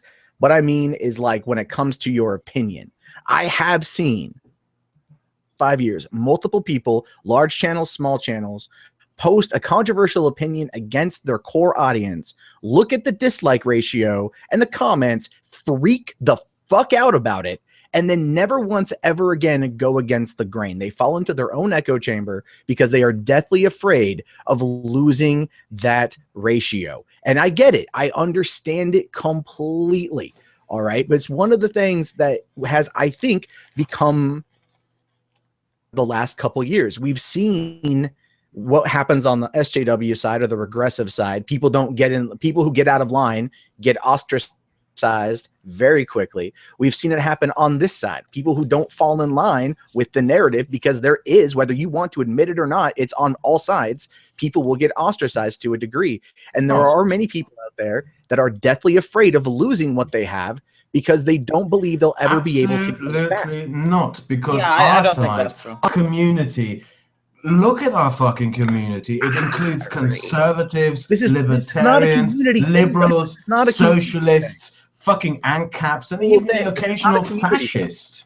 Yeah, but Matt, this is not a community. There is dropping that word. It's not what I'm referring to. No, there is no predominant community narrative. Yeah, I mean, Kraut made the video against Milo, right? I made the video for Milo. This is our bread and butter here. About this thing. It's what makes us different from every other YouTube community. The fact that we can have disagreements. The fact that we have so many differing opinions.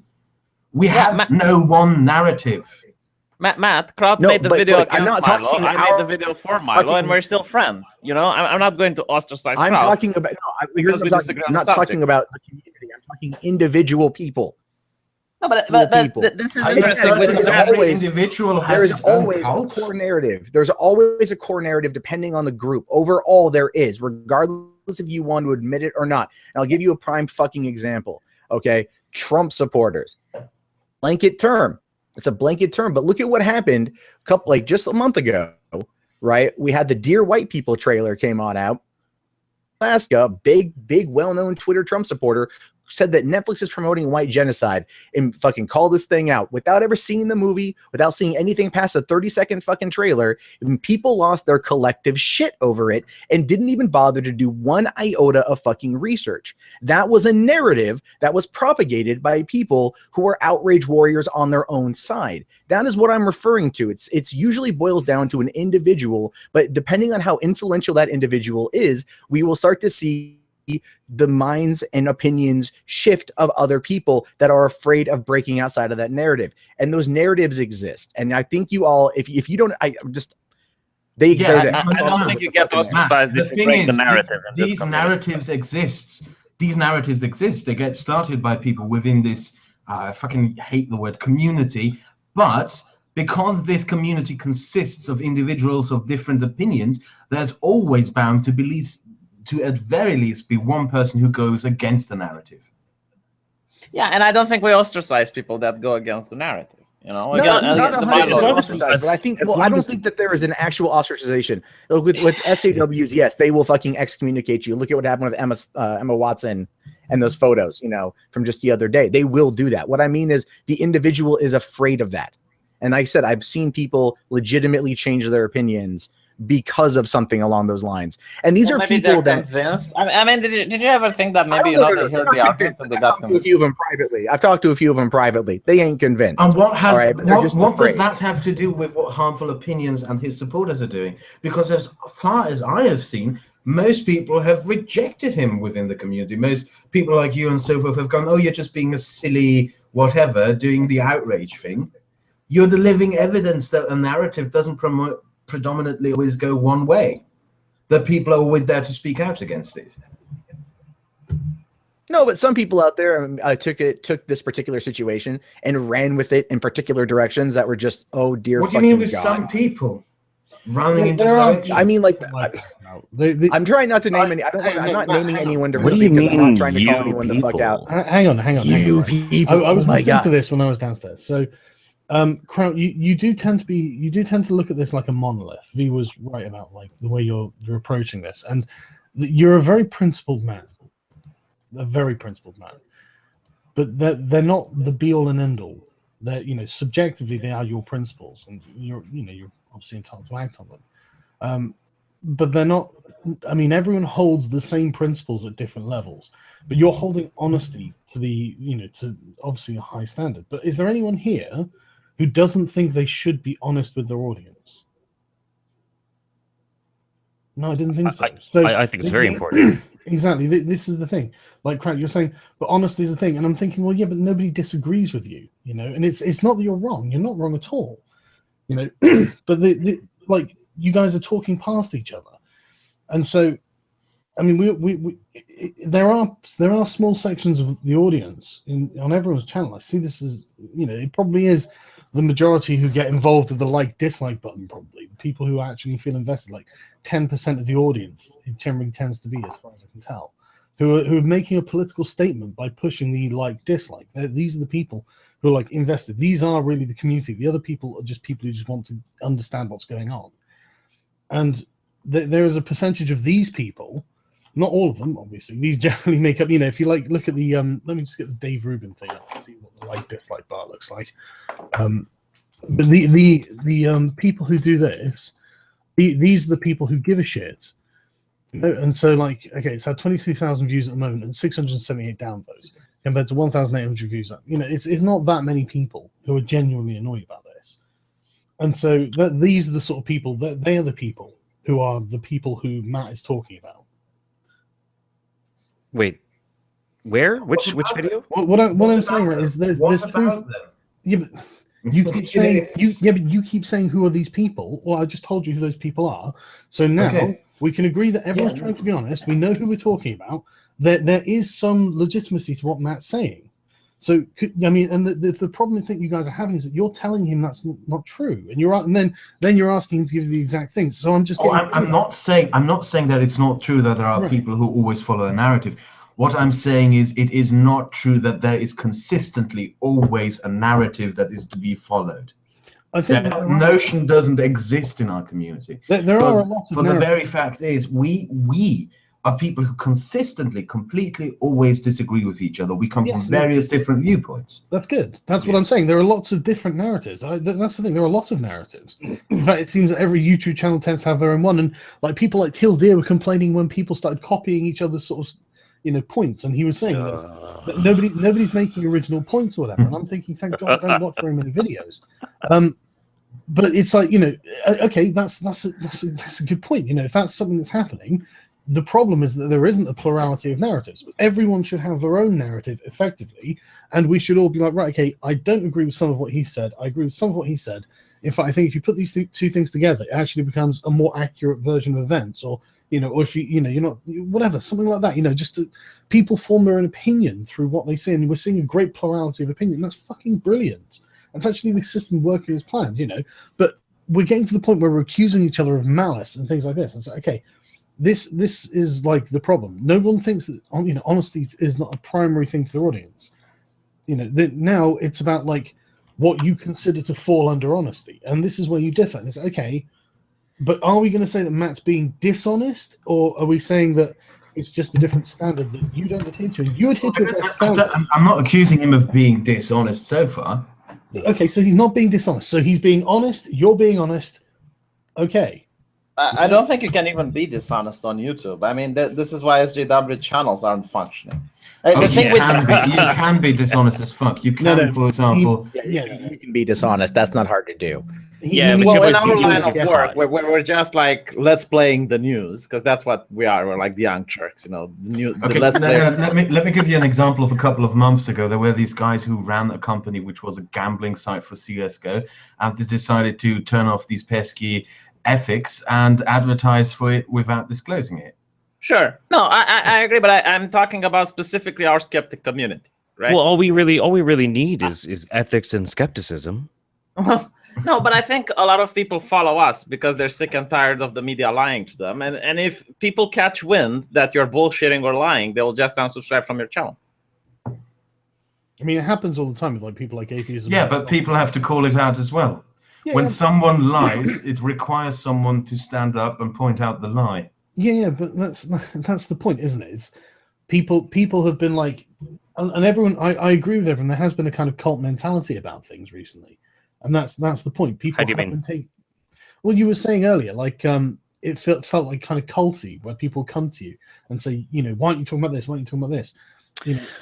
I wouldn't say that it felt culty to me. The thing is, I communicate with a lot of very smaller scale YouTubers, people very, very small, just branching out. And I do have like alternative channels of people getting a hold of me through like Discord and whatnot.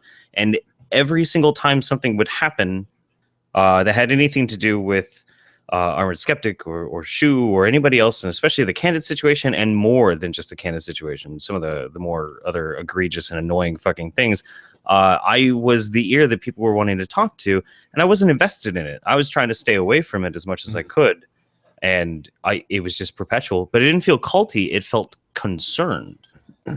Okay, but I mean, I'm pretty sure you guys used the term culty earlier when I was listening. But either way, there's an awful lot of pressure, and it's like. Sure. I think people are getting more into it than they need to be. I really do.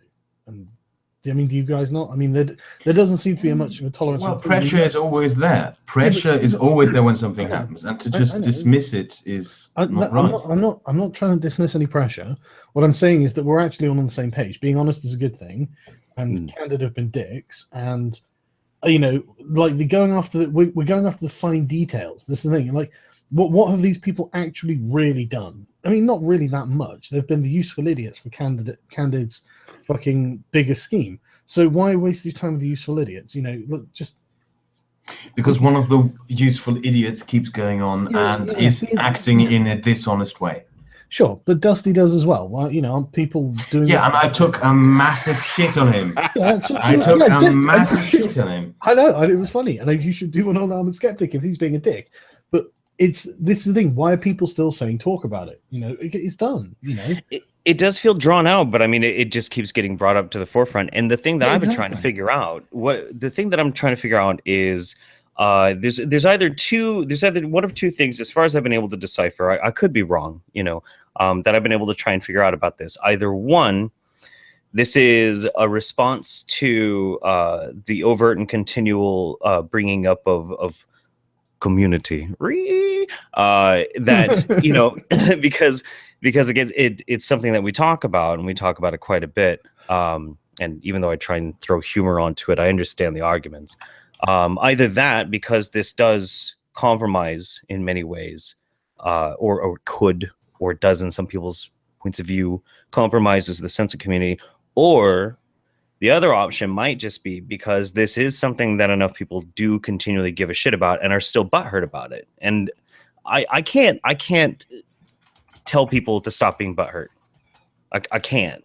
I mean, I could, but it's not like I can make them stop being butthurt. No, of course not. But it's probably good advice if you were talking to someone who you just thought that you have a friendly relationship with, and you talk to them like a fucking peer or an equal. You know, in that regards to anyone literally you talk to on the internet. You know, really. I mean, okay, maybe not necessarily. There was a bit of dicks because they're cocks, but like they brought this in fucking selves. But you know, when you talk to anyone, really, you know, if you're actually going to sit down and be realistic and be an adult about it, you'd be like, oh yeah, really, I should actually not be a twat. You know, and this is coming from me, who I shitpost all the time, and you know. Yeah, but you're a sweetheart deep down inside. Yeah, I know your filthy secret. It's fucking like, if you're actually going to be like, okay, what am I actually? If I want to talk to someone in a normal way, and I'd rather talk to like people in the community in a normal way, even if it, oh my god, in-group preference, oh fucking race realists will come out now, Jesus. Yes, I have a preference for people I consider people I like. I'm so sorry, and I would rather talk to them like without having to sit there and get on a high horse and try and be like Anna Kasparian about it. I guess. Just seems nobody of us was trying to do that. In my view, I do see people doing it. But you're fucking better than me, Stark. Exactly, I am fucking better than you bitch. No, V, I think you're very diplomatic. Actually, I'm quite impressed. I was listening, thinking, yeah, I agree with most of that. That's why people call us clones when you start disagreeing with me. No, actually, for the people in the chat, it's very hard for me to find things that I disagree with Sargon. I mean, and it's not because we talk about it before, but it's like, you know, I sometimes make a video and then he makes another video afterwards, and I notice that everything that I said is pretty much what he said. I actually don't deliberately go out there to find people to disagree with. No, I know. I wasn't. No, but I'm not. Yeah, in Your Honor, again, like I said earlier, I'm just trying to be honest, you know, just be like, if I was actually going to be like objective and be like, right, okay, take my ego completely out of it, take all of our egos completely out of it. This isn't about hurting people's feelings or anything like this. It's just about being honest about what the fuck's going on. And it just seems that we could be handling things a lot better. And maybe we've got a duty of care to try and do that as well as be honest. Because I mean, I think we all agree on the honest thing. You know, we all agree that, and if we're going to fucking be honest, you know, we can. Shit posting is fantastic, and there is no way I will ever stop. But do I need to effectively shitpost at you guys when there is a whole fucking wide world of twats out there that I can shitpost that all day and actually piss them off properly? And that's sometimes it's good to scuffle between friends. Yeah, hey, I'm not saying don't do fucking videos and stuff. It's more the sort of the shit posting, I think, is the thing. Do the videos because the videos set the reputation, because then they should. You know, if someone's fucked up, then yeah, that should be known. You know, people should know, right, this guy, you know, did this. And so like with Dusty, you know, every now and again he'll fucking talk to someone, but he's not constantly dealing with it. It's not something that's constantly like in the comment sections that everyone is suddenly now getting into. And it's like, and for good reason, you know, he's been done and dusted. Skeptic should be done and dusted, but Candid is a corporation. And this is part of something, you know, and I mean, honestly, it could well be, you know, this has been the most divisive fucking thing I've ever seen. honestly, right, like a year ago, I was thinking, man, I am so fucking lucky. All the people I know on the internet I get to talk to every day are actually really fucking sound, and this is actually really awesome. And I would never have thought that Candid. I mean, I thought Brexit would have done it. And no, it's money. It's not Candid. That's what it is. But that's it. Everyone was still pretty cool after Brexit, and honestly, everyone was still pretty cool after Trump. You know, nobody's been like really harping at each other too hard. And I was thinking, fuck, man. And then Candid, just total cancer. And yeah, it probably is because of money, man. It's not just money though. It's also a feeling of a betrayal of trust. You know? Yeah, absolutely. And I think rightly so. You know, people. But again, it was like I was saying before. Like, do I feel like I lost any trust in Mundane Matt's content because of him doing the ad? Only if he makes a video about social media apps. You know what I think about this? This is something that no one said. I think the people who made deals with Candid probably never made the deal before because, let's be honest, it was my first one. Yeah, that's the thing. Most companies. Hold on. Let me finish, please. Let me just finish. Let me just finish, and then you can. Because the thing is, most companies stay away from us skeptic communities because we're very politically incorrect. I mean, I say nigger on my channel. I say a lot of things, right? So people just stay away. Nigger. Yeah. So I imagine how it's like. You get the big business offering you money, and it's like, oh well, this is a thing. It's not going to cause any controversy. It's not going to hurt anyone. I'll just probably say a few things about this and get some money. No one gets hurt, and I don't think people expected that would blow up the way it did. The thing is that what Matt didn't do was make a follow-up video attacking the people who criticized him in a really petty way, I think this is and then go out there and say everyone is a clone of me. I also follow-up video. I did, but mine, and I will be honest here, mine was not so much about the criticisms on the app, but the attack on me personally. Oh, you did? I did. No. I think it's called Candid Opinions or something. Harmful likes to bring it up from time to time. I get clips sent to me. Sargon, do you mind if I bring Naked Ape on? Oh boy, he hates God, that's going to get what interesting. What are you talking about? We'll see if he comes on. However, he can come on. I would like to point this out, though. I did do a sponsored video back in January, and part of that was, just for the disclosure sake, I had to sign an extra legal agreement that I would be, that I made sure that FTC guidelines were met. Everything was on the up and up. They reviewed it by like 3 different teams before it even went live. I mean, like, so people do take this shit seriously. I just want that to be clear. There's a lot of people out there that do these kind of videos because, let's face it, January and February are low AdSense months. I mean, like, dead months. So you're going to see a lot of that around that time. And I think when it comes to the whole concept of sponsored content, provided you're on the up and up, and I think it's not like, every other video or something. I personally don't see a big issue with it. But then again, I used to live in Hollywood and work in that industry where that is like rampant across the board. So my perspective on it just might be totally different than everybody else's, and that's fine too. I think there might be something else here, right? I mean, Matt, you've got what, 140,000 subscribers? Yeah, it's been fluctuating between 135 and 135 for a while because I keep pissing people off. But yes. Yeah. But the point is, it's your full-time job, and I mean that doesn't bring a huge amount of money each month, does it? I mean, well, I guess whatever your definition of huge is. I live in a state that has a 9% income tax, so my tax bracket shoots the way up, especially if you're looking at it from that perspective. But no, it does well. I'm able to pay the bills. What I mean is, I see people who've got this idea in their head that like every YouTuber makes stacks of money, and that's not true. We don't. No, God, that's really not true. It's only the really successful ones that do. I mean, like Mundane, you have like 2 million views a month on Social Blade, right? I get between 2 to 3 million views a month. Yeah. Yeah, but I mean, like, if you get the same RPM as I do, that's 5,000 to 6,000 a month. That's it's not bad. It's not bad at all, man. Yeah, keep in mind that number is not entirely accurate. Well, no, I'm using my actual. Okay, yeah, like, I see your point. Well, but then again, there's also state tax to worry about, federal tax to worry about. There's that block as well, and that's a big thing. That's pressures on you. You're not making. That's the thing people don't realize. That you can just kick back and go, you know what? Okay, fuck it. Yeah, there are obligations with that. Like, if you are with an MCN. Yeah, but with the non disparagement clause, when the fuck do you ever think you're going to be talking about this random app in the future? You know, I can see. I didn't, to be honest with you. When would you ever think this was ever going to fucking come up? Well, I mean, Well, like the thing is, here's the thing. Here's to be truthful. Like, you can actually see the actions of like Shuanhead and other people who like put out tweets and then that were critical of Candid and then took them down.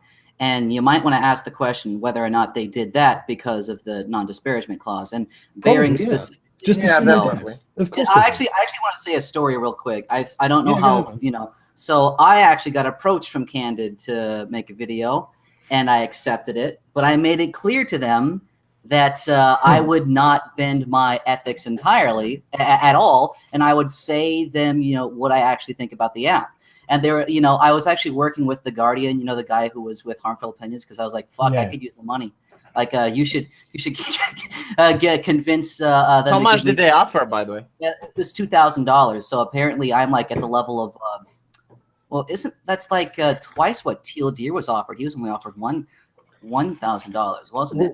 I guess the question is when. Let me finish. Let me finish. This is you need to hear this. Okay. Yeah. So I sent the script in with my criticisms on it after they sent me 50% up front, and they decided to say that they didn't want the video anymore, and they asked me if I would send some of that 50% up front back. I just stopped fucking responding. So you cut Candid is what you're saying. Yeah. I cut them out of $1,000 fucking dollars. You're probably gonna get a lot of trouble for admitting that in public. Oh, go fuck yourself, Candid. Yeah, go fuck yourself. They can't do a guy. Listen, one of the clauses in this contract says that the only part of that contract that survives termination of the contract is the part of the contract which says that I can't sue them. That's the only part of the contract that survives termination. And the contract's been fucking terminated because they didn't want to, and they paid me 50% up front. Fuck you, Candid. They can't do shit. Their contract is stupid. Listen, the average. So you got as much as Teal Deer without actually whoring yourself. I know. I feel like a very wealthy. So you condemn. Well done. Hang on. Yeah. What about the crowd? Are you sure you're not from Eastern Europe? Yeah, you sound like you've got gypsy morality. Because a man like Sargon or Kraut would probably give the money back. I would actually, yeah. Honestly, though, it's because not twats, that's right. right. Can afford to do it. You need to understand 50%. There are people that have these things that are really nasty, but they're called morals, and it kind of hampers them from achieving greatness. Like my morality is that they paid me 50% up front to get me to start working on this to ensure my work. And if you have an artist that you pay like a commission for 50% up front, and then they do work on it, and you decide you don't want it, they get to keep that 50%. Yeah, I know. We're winding you up, basically, mate. Oh yeah, I'm not a fucking gypsy. There are people that would give the 50% back because it's the right thing to do. But yeah, so I probably would have done it. I'm like that. I'm that kind of person. I was like, I take the money. I think it's Westerners that do this. You don't have to give it back if they break off the arrangement. No, exactly. It's a pretty masterful move, though. It's a pretty masterful move. So kudos. This is why I like Kraut, because me and him probably are like polar opposites. Like he puts morality before everything, and I put like what's practical before everything. I don't put morality before everything. If you fuck with me, all gloves come off. No, it's not about you. There's this big YouTube network in Germany called Memedia, who essentially try to recruit everyone.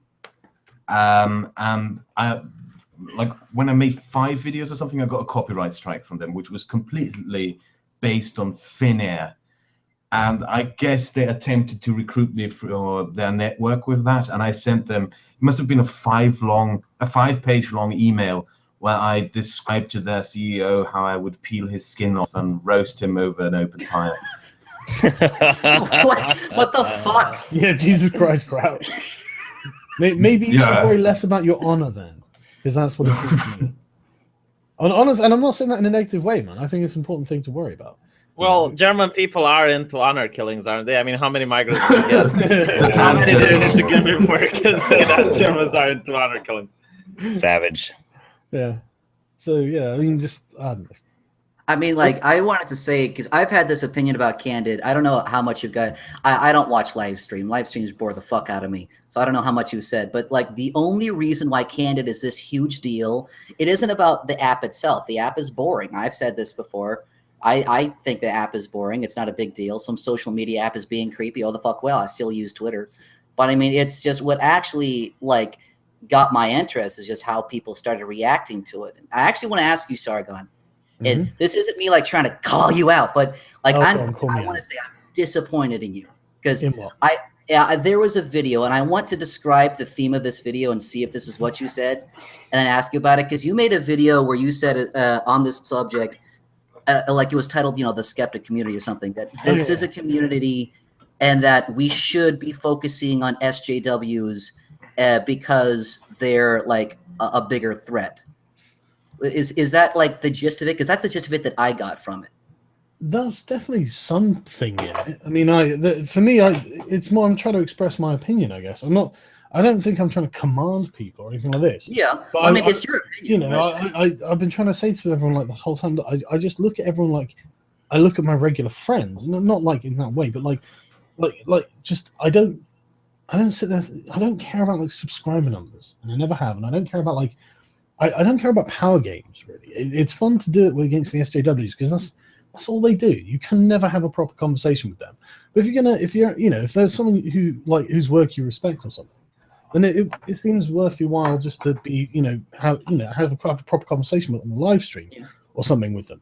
Rather, than, even if you don't respect them, like I want to say, that TJ and I have gotten. Yeah, exactly. TJ and I have gotten into a spat over Bernie Sanders, and I'm probably going to be going on Drunken Peasants at some point to talk You about should do it, man, because I actually think I was quite persuaded on your Bernie Sanders video. I watched it. I was like, okay, that's actually. I mean, you actually know about something. I mean, I did like 20 fucking hours of research. I stayed up. You gotta know these stats were difficult to fucking find. Yeah. I bet they fucking were. I was looking at really impressed, man. But yeah, no, it's like. I kind of take umbrage into that stance because I get this from the fans. I also got that from the fans about TJ because I have the same mentality, the same kind of, ponage, angry video with feminists, with Black Lives Matter, with Islamists. But I need to take economics seriously. That's the subject that I have to be completely just serious about. No jokes at all. It's like, what the fuck? What the fuck? I mean, it's obvious that it's not about that. It's because it's a YouTuber that they like, and I'm asking them to question their biases and their emotional attachment to somebody. And it's like, that's your fault that you have an emotional attachment to somebody that's getting in the way of arguments. It's not my fault. And this entire community has that problem where instead of talking about, this as like sort of entertainment with free, like the goal of this community shouldn't be an attack vehicle against social justice warriors, because freedom of speech in and of itself, the propaganda of the deed of freedom of speech is the culmination of the defeat of social justice, of the pernicious entities that we hate. So that's what I disliked about your video, because you were like, oh, we need to attack them on an ideological level. We are, by having these open discussions. That is that. But what attack. I mean, what I think I should have been more specific then. That video, there was a lot I had to think about in that video to not like piss everyone off all at once, So I felt like I was really navigating a minefield. So this is pretty much the one major criticism I've had, I guess. What I mean is these people, I mean, they literally view all of society like a risk map. They literally consider things they control, and they don't think they control YouTube, which is good. In their minds, we control YouTube, and I think they're right. On a cultural level of what happens on these spaces, I think they're right, and I think everyone can see that. That bearing in that saying, well, it's hard finding bedroom feminists. The feminists understand YouTube is not their friend. It's the people in the space have debunked their bullshit. I don't know. I mean, if you look at the gaming, hey, Monday Matt, I want to say I have nothing against you personally. Okay. Personally, don't like your content, but that's just my opinion. You're a good guy. Cool. Gotta run. I'll see you later. All right. Take it easy. Bye, man. If you look at the gaming channels, you have like Angry Joe, who, in my opinion, starts as progressive. You do have Total Biscuit, who's also becoming more and more progressive recently. I mean, sure, there aren't like full-blown SJWs, but you have extra credits. You do have a lot of channels on YouTube. But I don't think they're fighting culture war. They're just people doing they're doing their channels. But there are actual culture warriors who are trying to actively control spaces, and people who are progressive are considered like possessions of those people. Like they will respond to those activists instead. And that's how these people sit. There was the thread on Gamer Gazi. I did a video on it. Yeah, I saw it. That was a really good video. But that's the thing. That's how they view the world. And the reason that I think SJWs are dangerous is because that's how I view it when I'm playing strategy games. I can see exactly what they're doing, and I'm sat there thinking, fuck. I mean, that's why in Gamergate they went straight to the press. They completely outflanked us, and they got all of the press, and it was all primed for them to do so anyway. They were all fucking progressive. We should have gone to Fox News or something like this, or someone. We did. No, not yeah, like we did. They didn't want us. It took until Milo. I mean, he was the person who actually gave you some news, and that's why everybody. He was like the only one, but we should have been around them all. We should have had mass fucking campaigns exactly like they did, and they were all conspiring in the background. And this is the thing. This is what a culture war is. It's them literally thinking, and it's about who pumps out their propaganda from where. This is an interesting conversation because Kraut and I were talking about the PewDiePie because it really rolls into that, and it's all about like this corporate influence on media through just advertising, and it's directly just directly money, and how I think that the reason why the Wall Street Journal attacked PewDiePie is because PewDiePie isn't a safe investment for the corporations. No, that was exactly it, right? Because Ben Fritz, Nick Monroe on Twitter, he found that Ben Fritz and this other guy founded a certain company. I can't remember the guy's name off the top of my head, but if you go to his Twitter, I'm sure you'll find it. And he found their Facebook post where they were fucking talking about it, saying, "I'm so glad it's cost him. I hope he goes under. I hate him. And all this sort of stuff." It's like, this is literally a model of attack. Seriously, Nick Monroe. Oh my god! No, I swear to God, and it's just like, fuck me. And these cunts have. He's married to someone who works with Disney. He covers Disney all the time. He's got all of these other Disney contacts. The people he founded this company with work for Maker and Disney. And it's just like, fuck. This is actually, I mean, Keemstar has been tweeting this shit out now because it's a fucking big deal. And it's like, this is like actually a huge concerted attack from culture warriors. I mean, Ben Fritz is married to a fucking giant SJW and was part of Leigh Alexander's circle during Gamergate. It's exactly the same fucking people. And so people sit there going, oh, this was a culture. Dude, these people are fucked us before. Are you gonna let them fuck us again? This is what pissed me off about the attack on Milo, because it's part of the culture war. And it's like, okay, just because Milo has some opinions that people don't like doesn't mean we have to dismiss his other opinions that have nothing to do with pedophilia and whatnot. Why exactly would I have not to listen to Milo when he goes on campuses and talks about feminism? What exactly does that have to do with anything else? Yeah, but you can't really control that. That's kind of how it's always been with media and celebrities, that sort of thing. Is fine as soon as you find that one chink in the armor, you're able to there were a lot of people that jumped on the bandwagon, and it's like, okay, why are you doing this? I mean, sure, if he starts talking about pedophilia and he's advocating for it, go for it, call him out. But if he doesn't, and he talks about other things that make sense, what's the problem? What exactly is he talking about that makes sense? Well, for instance, when he goes on campuses and does Q&A with people, and they're actual students that are... What great intellectual arguments is he making there? Yeah. For instance, when he got Antifa to attack people and expose them for what they are on national television. That's not something that he did. That's not an argument. That's not him. He's not proposing this is the reason why anti-fascism creates this ideological shit. Hang on. Right, okay, we're not giving him nearly enough credit there. He actually does sit there dismantling their ideas in these speeches. He does, and he talks about things that are going on and makes the point using them. So let's not completely sell him up the river. That's not, he does do things. But the most important thing is that he is getting into their spaces. That's the problem. We can't, if we sit on YouTube and do nothing, then they will continue their march forward. That's just but why is it that... That's why people like Jordan Peterson and Gad Saad are so important. Yeah, that's true. People can get into their spaces. And I mean, I can agree with that, but the problem is that there's still legitimate criticisms to make of everybody. And my issue is entirely, and this is like Candid and Milo And you know, I think that Milo is, you know, like he said, that there's evidence that transgender people are more likely to molest children, and I don't know if that's true. That's not technically true.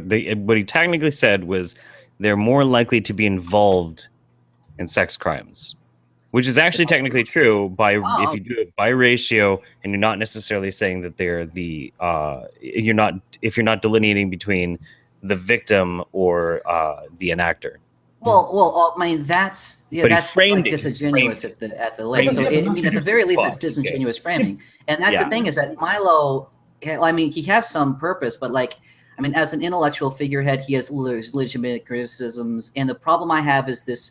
And, you know, we can have this discussion right here, but the problem I have is this idea that we shouldn't be honest in criticizing Milo on this, even the pedophilia thing, because he is this figure, you know? And that's the same thing. You can criticize him of it, but I don't understand why no one criticized him before the newspaper. I mean, it was on the drunken politics. Hang on. No, look, I'm not saying don't criticize, but I mean, I think that the criticism that, like, Jeff created by pointing out that on a very strict technicality it's true means that it would be a perfectly and I think very accurately on it, like a sort of a video that's not uncharitable to say that literally Milo was really, you know, misrepresenting this by being so technical. Didn't he go on your stream at one point with you and say and use the language 13-year-olds and 28-year-olds, so it wasn't this, you know, gray area? Isn't that something that he did? I have no idea, man. I thought that. Okay, I'm not going to say that for certain. Like I'm not. I don't want to weigh into the Milo issue because it's just big ball of wax. But I'm going to tell you, like you ask, why do people not do the Milo issue? And it's 100% because the fans don't want to hear it, and we just play to the fans a lot of the times, if we're honest. And that's why I think the fans, the biggest. Oh, by the way, Jeff, I watched your video on Milo. It was very good and even-handed. But thank you, I appreciate that. Like, have you seen Walt Lee's? Honestly, I didn't see Walt Lee's. Check it out. It's really. I can't stand his icon. I don't think he's a bad guy, but his icon just pisses me the fuck off when I watch it. I love his icon. I love the icon. I hate it. I hate it to death. That's the thing. It must take fucking forever to animate. I just watch it thinking, Jesus, man, I would just have that static fucking orange screen. Fuck it. You put no fucking work into your videos, Sargon. I love nothing. You're such a lazy cunt. You know, there's an interesting. I suck at it. There's an interesting dynamic too, because I've met Milo in real life, and Sargon's hung out with Milo in real life. And I mean, we've never actually talked about this before, but when I got a chance to go to dinner with him after the show and spend some time around him, like off character, I appreciate some of the really interesting points in the way that Milo can rabble-rouse quite a bit. But there was one thing, getting to understand, at least as in the very, very like slight and very quick little bit of experience I had with Milo the person, rather Milo the character. I appreciate that I got to understand a little bit of who he was, but I was also a little put off by the process of it too, because Milo is a very different person when he's not performing. Yeah, a lot of it is performance. People have got to understand. It's like, you know, if you're actually talking to him, he's actually like very much like one of us. You know, very reasonable and will actually. That's exactly what I do on my videos. Like, I'm gonna go and talk to TJ. First thing I'm gonna say, no offense intended. It was just that's just me performing. I'm in ponage mode. You know what I mean? It's that sort of thing. Exactly. And we all do this, and that's because that's entertaining. You know. I don't. But this is I don't. Right? I don't do that. Okay, you don't because you're not a dick, but the rest of us are dicks, right? No, it's not because you're dicks. It's because it's. It is, but that's okay. It's not because I've taken too much acid, and I can't pretend to. I can't characterize myself like this is how I am in real life. But you know, it's just something we do because it is entertaining. Let's be honest, and everyone does it. You know, the SJWs do it to us. We do it to them. It's it is playing to the audience in a way. Yeah, I just wanted to say, like, I'm probably gonna bow out after this, but I wanted to say, like, the candid thing, Milo things, all of this, it really does act. The reason why it's gone on so long is, I think it's because it's asking people, like our community, to question their own biases. Like, you know, we're like perfectly fine question the bias of feminism, but now we have to think, like as an example, I specifically choose. I don't like, you know, go against my opinion to be popular. I'm not going to come out, you know, favoring Hillary Clinton because I want views, but I'm going to, you know, choose videos depending on what I think is more in vogue and what I think, you know, the structure that I think will work more for the audience. But the problem is that the audience isn't going to care about me saying that, because that's me playing to their biases. I mean, they want me to question other people's biases, but if I tell them, hey, this content I'm making right now is confirming your biases and you need to question me. I'm doing this for your entertainment, but don't take this as objective fact at all, because this is me confirming your bias. It's like this huge red pill. What, I have bias? What? You mean that like these people who did Candid can be influenced by money? Yeah, oh my let's not God. act like you can't put your biases aside, because I mean, like, surely everyone can do this, right? Just take your own ego out of it. What if, I mean, like, the way I find it really easy, because I've read a lot of history, man. You read a lot of you read a lot of like back and forth. It's all politics. Right? All of history is basically all of politics, and so it's, if you don't have a particular side, like 2,000 years ago, I do not give a shit who wins out of the optimates and the populares. So I don't have a particular reason not to. And I can just enter that kind of mindset when trying to figure out who did what and like who's in the wrong, basically. Trying to figure out, you know, what the sort of the motivations and methods of each person were. You know, I'm sure people can do this. It's not, you know, this is just, I just find it, that's an easy way for me to slip into it myself. And I'm sure other people do this. But it's so because... I agree that there are times when people don't do that. But I think there are also times when people do that. So it's, I think you have to be discriminatory amongst that. I don't think it's easy. You know, you can't just accuse people blanketly. I mean, I'm not like saying blanketly. I'm not saying all the fans do this. I mean, this is me just like, you know, a critique of human nature. You know, like I critique, you know, liberalism all the time. And I always have to say, and there are critiques against conservatism that are true, but, you know, the not all thing is because this is that's not what you're interested in, is it? That's the thing. Well, yeah, too. But it's also, I'm critiquing, you know, what I see as cultural trends. It's not every liberal. It's just a culture trend within the left. And I think that accurately describes it. So, and I think the reason why the majority of people don't question their biases, and I think it's a majority. We can quibble about that. We'll probably find some statistic, but I think the majority of people don't actually question their biases because it feels good to have your biases confirmed. Like it's literally, it's a release of dopamine. Yeah. And that's why I think that it's important that we don't get into that mentality that, you know, it's an us versus them. So we shouldn't criticize other YouTubers on our side. And that's why I took umbrage to that video. And that's actually why I'm interested in this entire I don't suggest you don't criticize each other, and I think you should. I think that I mean, obviously, do the videos you want to do and stuff like that. Yeah, but yeah. I would rather it if I mean, maybe I worded this really badly. You know, I spent ages on that fucking video, and I can hardly remember what I exactly said now. But I would prefer it if someone actually has actually legitimately takes issue with something I've said.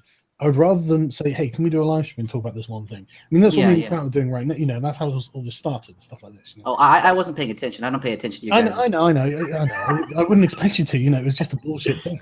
This is how journalists used to do things, and if you had like an issue with someone, you would contact the source first before running the article. I'll go a step further than that. I've been saying for quite a while. When there is something like a personal disagreement on the basis of not something political or something like that, but a petty kind of disagreement, something that we would call drama, the route that I prefer is a private off-air call. That would be but the thing is, people like Ahmed Shekler won't have it any other way. Hey, and that's fine. You know, if he's, and don't get me wrong, like I'm not saying it can't escalate or anything like that. And in the case of I'm a Skeptic, he does need to come down a few notches. And, you know, this is very obvious. You're more likely to get him DMing you, telling you to stop talking to his girlfriend than actually have a conversation. It's fucking true. You remember Edgy Sphinx? He got into it because he was talking to Shuan Head. The exact same thing. Armored Skeptic, why are you talking to my girlfriend? Oh, dude, no, he did it. He did it to me. He did it to me. The night that I met Milo Yiannopoulos. I go there and I got a video recording of me and Milo together, and we're like, "Hi, Memory, hi, Shu," because Shu fucking loved Milo, and you know I wanted to shout out my wife too. And I post that, and Greg sends me this message: "Shu's not yours, Jeff. You shouldn't be having celebrities shouting her out." Jesus. Oh boy. All right. And the way he referred, that wasn't a private call the first time I ever talked to him. he referred to me and to everyone else, everyone who has less than 100,000 subscribers, as new fans. It's like really, and he just outright told me that he does his channel. You're which is like, yeah, the new fag thing for money. He just told me that he does his money. Of course he does. Yeah. Of fucking course he does. I mean, like, I think you can tell by the kind of content he makes, and like, I don't think that Bearing does this like 100%. He's a good guy. I don't think he's a bad guy. Like me and him, I've said this before. We have different personalities, so I don't think we get along. But you can tell that like he wants to make good content, but making money is like this heavy influence. And you can tell that that's what the Armored Skeptic. The Armored Skeptic is trying to make money off of it. It's a business venture for him, and that's not necessarily a bad thing. I'm leaving out the context of the private conversation. I'm not entirely sure if I can give it, but there's a load more things. There's, for example, the entire thing with Shoehead and Armored Skeptic banging on about Undoomed and Bearing, and we all know that the sole reason why they keep banging on and have this hostility towards Bearing and Undoomed is solely out of envy of subscribers. Solely because Bearing and Undoomed, they put a shitload of work into their two channels. They managed to get 300 subscribers in a matter of very short time. The entire thing that, wrecked SJW videos are bad, which Undoomed, which Armored Sheckler and Shoehenmouth went with for a short while, is completely fake. They're just doing it because they envy his subscriber count. They see him as competition. Yeah. And they take up these fake causes to justify their nonsense, and it's annoying as fuck. Yeah, and it's like to any of the I'm sorry, Jeff, but I just want to say, like, to any of the people listening, like, this isn't us like super like, oh, we hate them, they're terrible. Like, this is us having conversations about, like, you know, the critiques of different individuals. You know, if like people have their own flaws, and we all should be able to talk about our flaws open, especially when we're in media, when we are public figures like this. It's important to talk about flaws so that you know our biases, so that you can better understand what the kind of media is that you're consuming. And that's just my big thing on this. But yeah, I agree. There's nothing wrong with that at all. And it's easy to do that if we're at least, you know, talking in person, because it's a lot easier to, I mean, like, you know, everyone's trash talking, but as soon as people get in, suddenly the tone lowers, and it's like, yeah, exactly. Yeah, fuck Monday. I still do. It's more adult. So if that's what people want to do, I totally agree. I think it's a great idea. I mean, I agree with you, Crap, as well. Like, really, if you've got a problem, you as an individual have a problem with someone else who's an individual, and this goes for literally every fucking one on YouTube. We can literally just message them and go, "Hey, man, you know, blah blah blah," and you can have a reasonable discussion about it. Cenk says.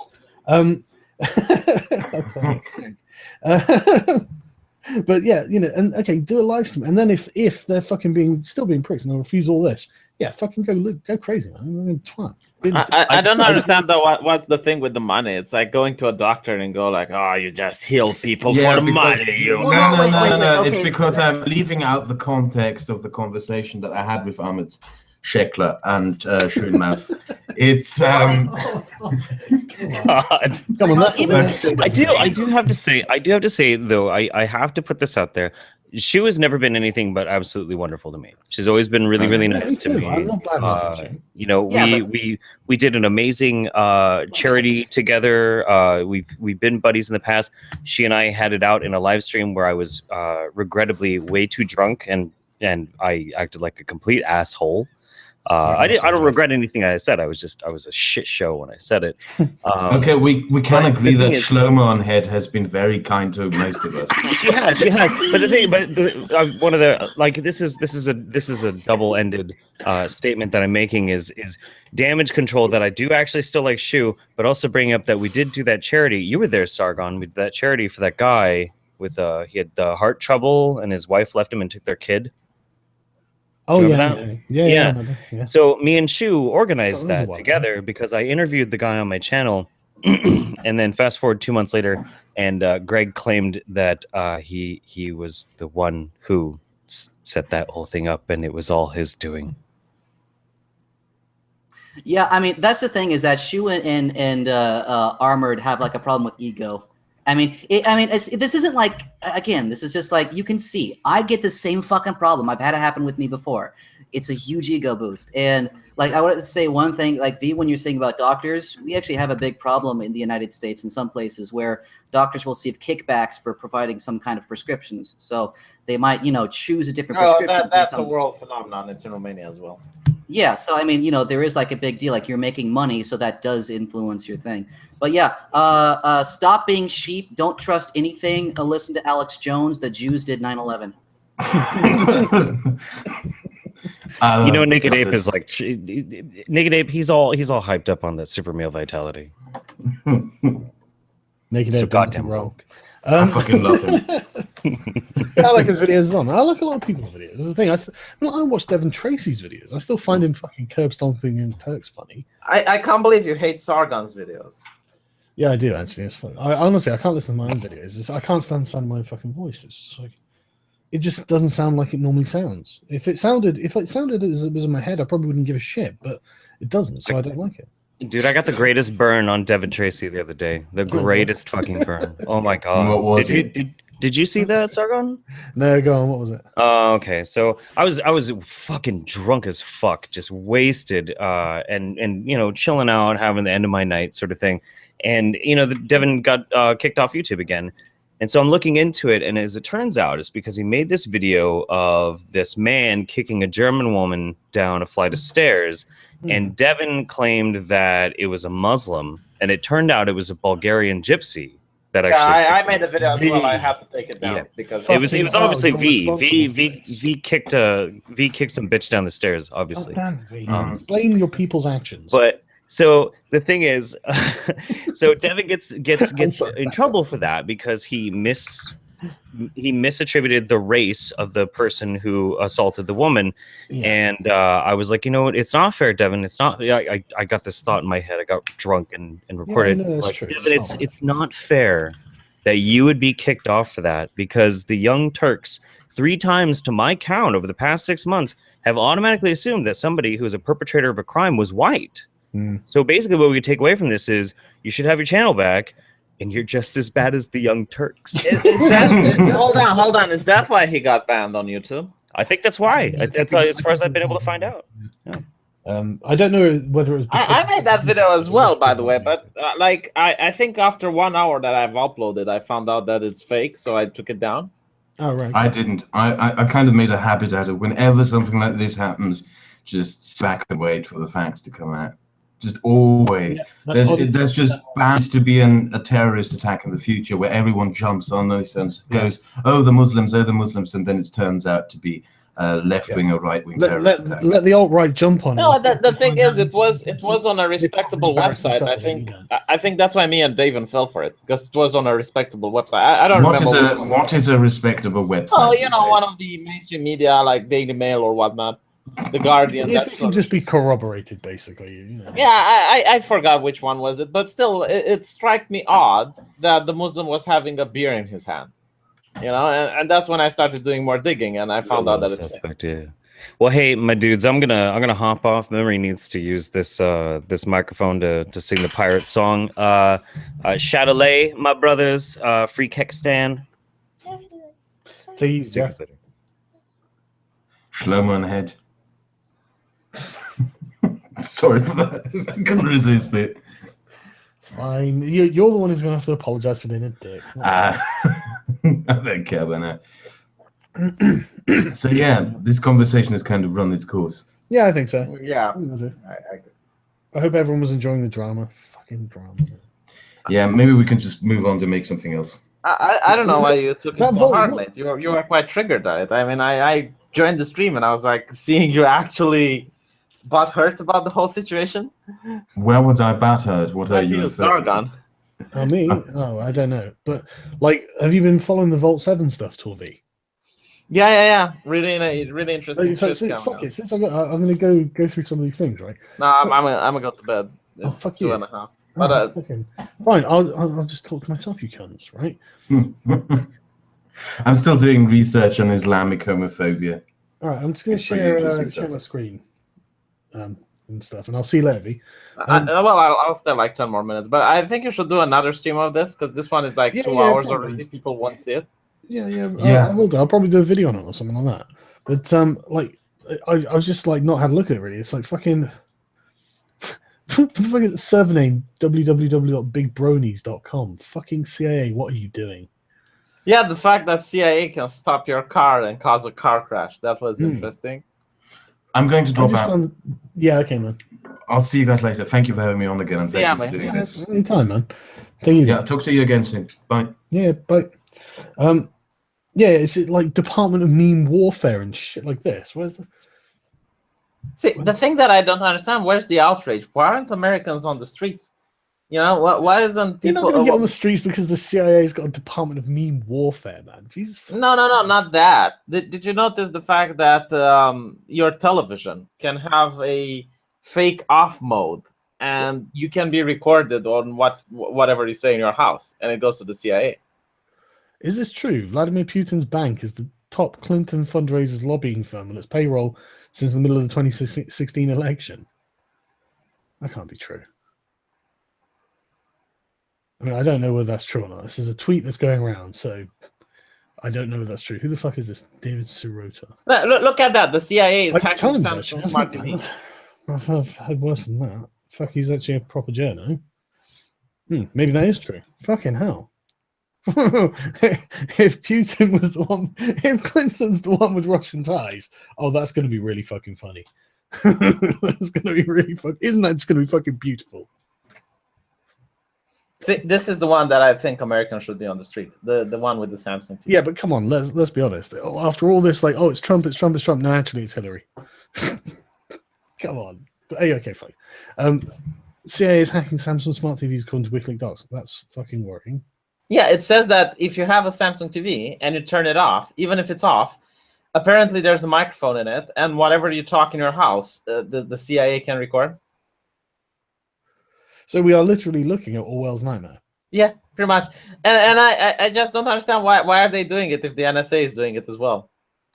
So are you suggesting that like millions of households are currently have all of their household conversations in their front rooms recorded on NSA computers somewhere in the United States?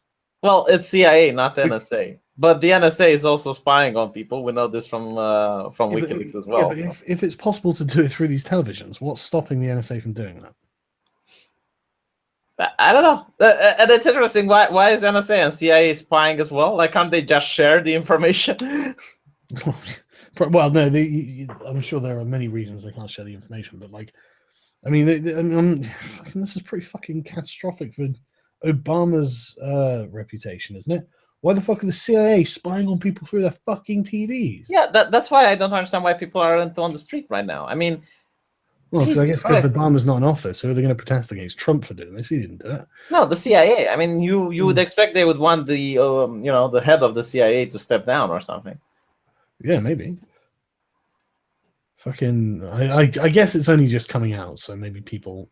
I mean, the Verge retweet here was like 4 hours ago. So there's also like, did you see the thing with the car that they can like control tomorrow's news? What was it? This will be tomorrow's news. But yeah, sorry, go on. Yeah, there's the thing with the car that apparently they can hit the brakes on your car or make you have a car crash. Fucking hell! CIA's secret hacking division produced huge amounts of weaponized malware to infest iPhone, Android phones, and lost control of it. Fucking useless cunts. So they can also listen to your phone as well. Or if you have an iPhone, like chump. Yeah. Well, to be fair, I don't know how it is in America, but in my country, the phone company is obliged to give all your conversation to the government if they request it. Yeah. The government can file a request for it and all that sort of stuff. In this and your phone company records everything anyway. So. Yeah, but they have to file requests. They have to have legitimate reasons. This is the CIA being able to do what they like at will. I mean, this is Alex Jones's fucking wet dream. Holy shit, watch InfoWars. Jesus Christ, it's gonna be fucking rad. Like, Alex Jones is just gonna be bouncing off the fucking walls. I've been saying it for years. Jesus. Yeah, the only thing left is to prove that CIA has an interdimensional space portal and they're raping children. Basically. And then it's like Alex Jones. Ah!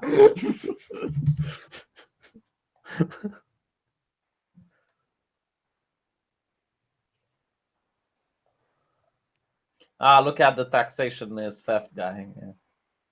The who? Stephen Molyneux. Oh, right, yeah, okay. Taxation is theft. And by the way, right-wing governments don't use force. Yeah. Hashtag. You're out of your depth. Don't try to tackle him. He's the intellectual artillery. Oh, I tell you what, though, he's got a fucking good point. In the globalist kind of globalist. These people are anti-nationalists. It really pisses me off. I noticed that they weren't always anti-nationalists. It's no, they weren't always. I mean, like Bill Clinton was advocating building walls and deporting immigrants and shit. Yeah, like that's what I'm saying. I don't know when this all started. 15 years, you know. Yeah. At one point, they probably had a meeting, and it's like, okay, we're going to not have borders anymore. Fuck borders. Well, it just seems to be a zeitgeist that kind of crept across the class as the political class. It's good to be a globalist, and it's like, well, okay, for you, it probably is. Yeah, if you own a corporation, it's excellent to be a globalist. Yeah, or if you're paid by a corporation, or if you're paid by a corporation, yeah. You know, and politicians receive huge amounts of money from corporations. Okay, it's great for you and financial trades and stuff, but it's not good for the average person. It's fucking awful. Yeah, it is good for you. You get to feel good. The CIA has a tool to remotely control car computers. Yes, that's what I'm trying to tell assassination. You. Yes, that's what I'm telling you. Fucking hell. Engage in nearly undetectable assassinations. Obama, did you sanction this? I wonder and the thing is, not even worse, right? If Obama doesn't know about this, he's like, oh, I don't know what's going on. Okay, so the CIA has gone fucking rogue then. Is that what you're saying? Because the CIA answers directly to the president. So it's just like, if you don't know what they're doing, and they're doing shit like this, we have a real problem, don't we? Well, I think this is a really bad idea, by the way, because let's say you try to kill someone, and they survive, and then they're like, well, my steering wheel went to the right, and my acceleration went to the max. Can we see what happened? And someone, well, you have a computer in our car that did this. It's like, oh, why is that here?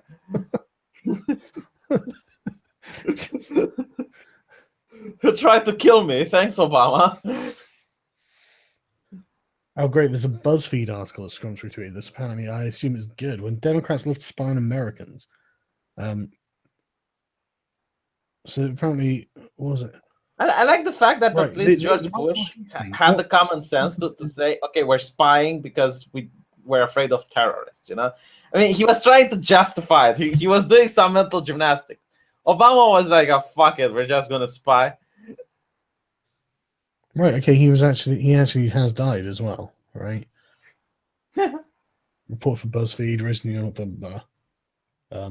Occupation journalist, known as a war correspondent. How did he end up at fucking BuzzFeed?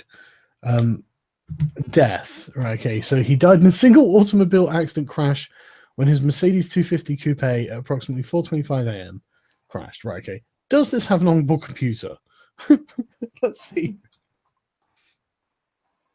I'm not finding the word computer. I mean, I don't know what I'd be looking for particularly. Chat, does this have an onboard computer? Can you check, please? Because if it's like 250 coupe, right? Okay, where is that? I have no fucking idea about cars. So, but anyway, yeah. Like, I mean, that's okay. I can see why, like, allegation of foul play. Soon after his death, some describe the circumstances who disputed discretion. Yeah, okay, this isn't exactly a reliable article, by the way, guys. Let's see if we can get some original source here, or at least something. What is this? SandyGoes6.com. Not sounding especially but I mean, they haven't been banned by Wikipedia and Daily Mail has, so the Daily Mail's not that bad either. I mean, it's not great, but it's not that bad. But so apparently he said he was onto a big story and whatnot.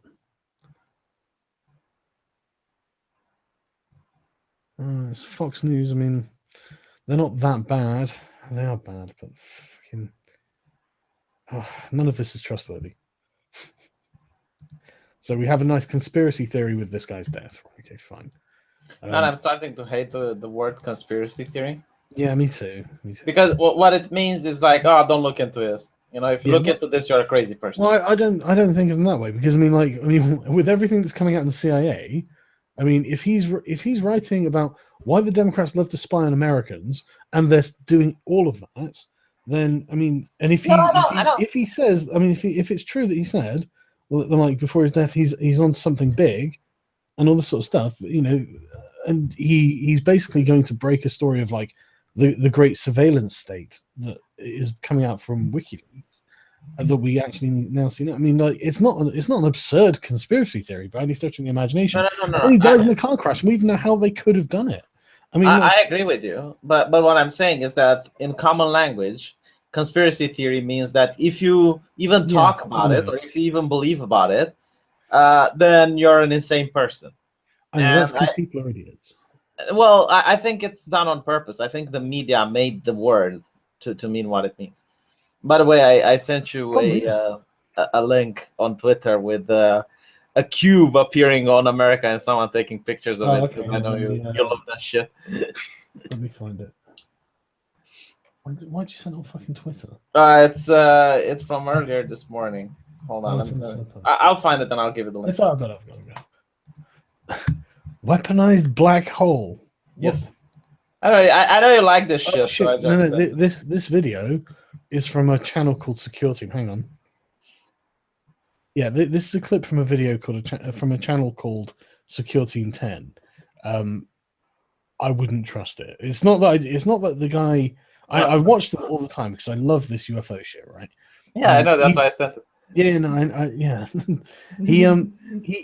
He's very much like, I want to believe, and so anything that could be Photoshop, something, But the thing is, he's actually not bad. I'm actually not doing him justice, right? Because, like, in fact, this thing here, it was on his channel the other day, and he'd taken the time to find out where the image had come from, found the original image, and was like, look, this is obviously, this comes from something else. It's not real, So it's not that he doesn't, but he's very biased pro finding things. Yeah. So, that's all. It's not that he doesn't do good work or anything, because he actually genuinely does. So you don't think the Borg? You don't think the Borg are landing? You don't think the cube spaceships are? I don't think it's the Borg. No, I'm sure there's.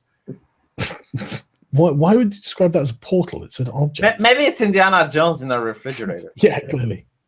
You know he's making another movie, by the way. Oh, really? Yeah. Isn't it too old? I know. Leaving it to his grandchildren or something. Yeah, I'm thinking like maybe he will introduce like the young Indiana Jones or something. But fuck, man, who knows? I mean, I wouldn't say UFO. I'd be far more likely to say fucking top secret military fucking experiment or something. What, with a cube? I don't know, man. Fucking who knows? It could be fucking some sort of secret anti-gravity thing. I don't fucking know. But I would say that a lot sooner than I said fucking aliens. But anyway, that's probably bollocks, man. So fuck it. It doesn't matter.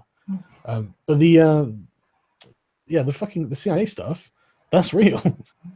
And yeah, Alex Jones celebrating, not fucking surprised. Jesus, man. Yeah, after this, I'm going to go check out his channel, and I don't even think I'm subscribed to his channel. I'm starting to think that some administrations, some entities like the CIA, they get so much flack, and like people think so worse of them that when something like this comes out, people aren't even shocked, and they don't go on the streets because they always expected it. Yeah, maybe. I mean, I've been expecting something similar for a long time. Yeah, I mean, this is what I'm saying. People just, oh yeah, I was right. They don't get angry over it. They don't start to riot over it.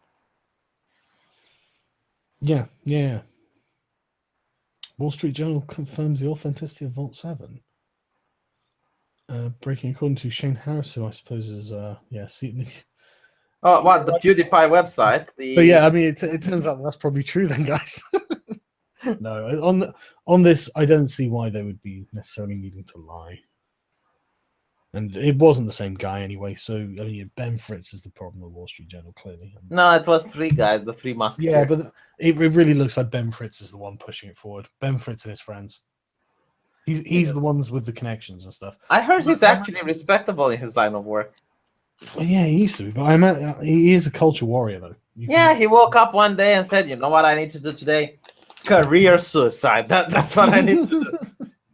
Well, it's not going to be that. That's the thing. He's got the connections. He's got the culture that he's in. Is accepting of what he's done, and it's like, right, okay, but we need to change that. You shouldn't be just going fucking people's jobs just because you fucking feel like it. It's just like, I find this offensive, and here's all this offensive stuff. And because he doesn't find this offensive. I know you'll find it offensive. That's the thing. It's been out there for ages. If If Disney wanted to know what the fuck PewDiePie was putting out, they'd just go and send someone to find him. No, but that's not it. He doesn't find it offensive. He has Jewish jokes on his. Well, yeah, okay, he doesn't, but he knew Disney would find it offensive. Yeah, he likes South Park. It was a tactic. It was a way of attacking YouTube. I don't think Disney finds it offensive either. I think Disney just doesn't want controversy. Yeah, that's exactly it. But that's the point. Disney knows that's why they find it offensive. You know, when I'm saying they find it offensive, it's not that each one that's just like clutching their pearls, but they'll know that they'll put it in the public mind or Disney anti-Semitism. That's not a series of headlines they want, but instead they've got PewDiePie anti-Semitism, and that's the series of headlines that they're fine with, and they can just say, no, we're against anti-Semitism. Look at us. Virtues, believe it or not, guys, just in case you didn't know, we're against hating all of the Jews. It's, oh, thanks, Disney. Thanks for that. Very, very virtuous of you. Fucking. You know what pisses me off the most? Like, no one really cares about the other guys that were fired because it takes like at least 100 guys to make a show. You know, you have the makeup team and you have like. They're collateral damage to people like Ben Fritz. That's the thing, man. That's why these people are fucking cancer, and we have to fight back because they don't give a shit about those other people. You know, PewDiePie is just fine. He's not, you know, it doesn't matter to them.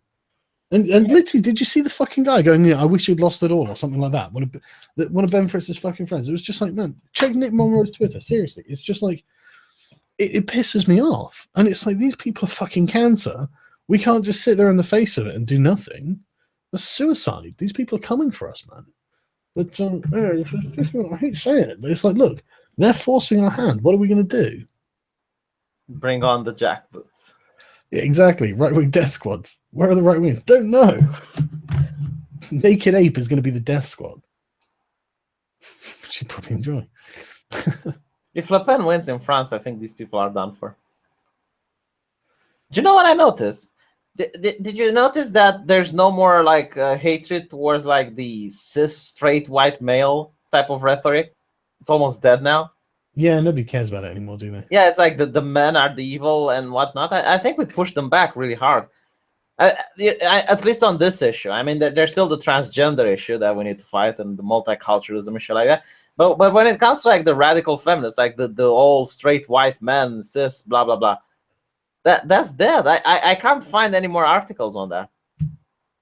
They do seem to have wound their neck in, don't they? Yeah. But that's good. That's what we wanted. We don't want them attacking people on fucking that shit. That's bullshit. That's fucking racist shit. Yeah, and I think it's because they realize that if they keep it up, they lose a lot of people. Yeah, I think there's pissing off too many people, and that's good. Fucking... Yeah, it's like, okay, we can't piss off half the population, okay? We need to die down, you know? Just white people right now. The CIA's Remote Devices Branch Umbridge Group collects and maintains a substantial library of attack techniques stolen from malware produced in other states, including the Russian Federation. Can hardly blame them, but I mean, like, okay. They can misdirect attribution by leaving behind the fingerprints of groups of that the attack techniques were stolen from. There we go. I mean, this is the thing, right? This is just the evident thing with the Russian hacks. If it looks like it came from Russia, then you think that Russian hackers are useless. That's what you're saying. If you think they left their own fucking IP addresses and shit on it. I mean, I don't know shit about hacking, but I know that they spoof their IPs. That's the first. I mean, yeah, someone from Kaspersky said, or another antivirus, he said, if the IP is pointing to the Russians, then it's clearly not the Russians. Yeah, it's McAfee. It's like it's obviously not, and it's like I think he probably knows what he's talking about. I agree. It's remedial. But what if the Russians knew that people would think that it's too much of a risk? Idiots won't know. You wouldn't do it just because if you were dealing only with the high level people, sure, maybe you would. But like, you're going to be dealing with public opinion. You know you're going to be dealing with idiots who don't know anything about hacking and just be like, oh my God, it came from Russia, therefore it's the Russians. So you would make sure it wasn't coming from Russia. There's no fucking two ways about it. It's a stupid theory. I can't believe like America is running with this. Like, if they want the image that Russia is powerless, why are you making it like they have like the best hackers in the world that are capable to like? Oh, and then they've got to be like, yeah, but I mean, on CNN they're like, yeah, I mean, the hackers are the second best in the world. I mean, well, I guess they're actually the best because they seem to invent the fucking shit that that your guys are stealing.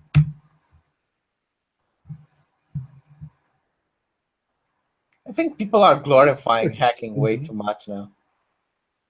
I don't think it works the way people think it works. Can you try and go to my Twitter account quickly? Me? Mm-hmm. What should I find?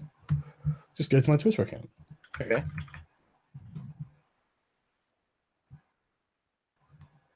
I am at your Twitter account. Is it there? Yeah. Everything's fine, is it? Yeah. Why? It's not fine for you? Did you get banned? I don't know. I can't log into it. Jack, are you there? Oh, Jack, you're such a Jack. Well, yeah, I'll just be giving up on Twitter if that's the case now. But Jack the Quack. What a cock! What have I even done? Oh no, yeah, I see your Twitter. That's fine. I mean, I can share my screen if you want. Look myself up. I've just been hacked. There. Oh, you got hacked. Fuck Tyrone. Quinxia Onia for heads. Shit, if people get hacked, then that means we probably we used the password in a website that got its database hacked. So if I were you, I'd change your password. Yeah, I better go and do that. Well, I'll speak to you later, man.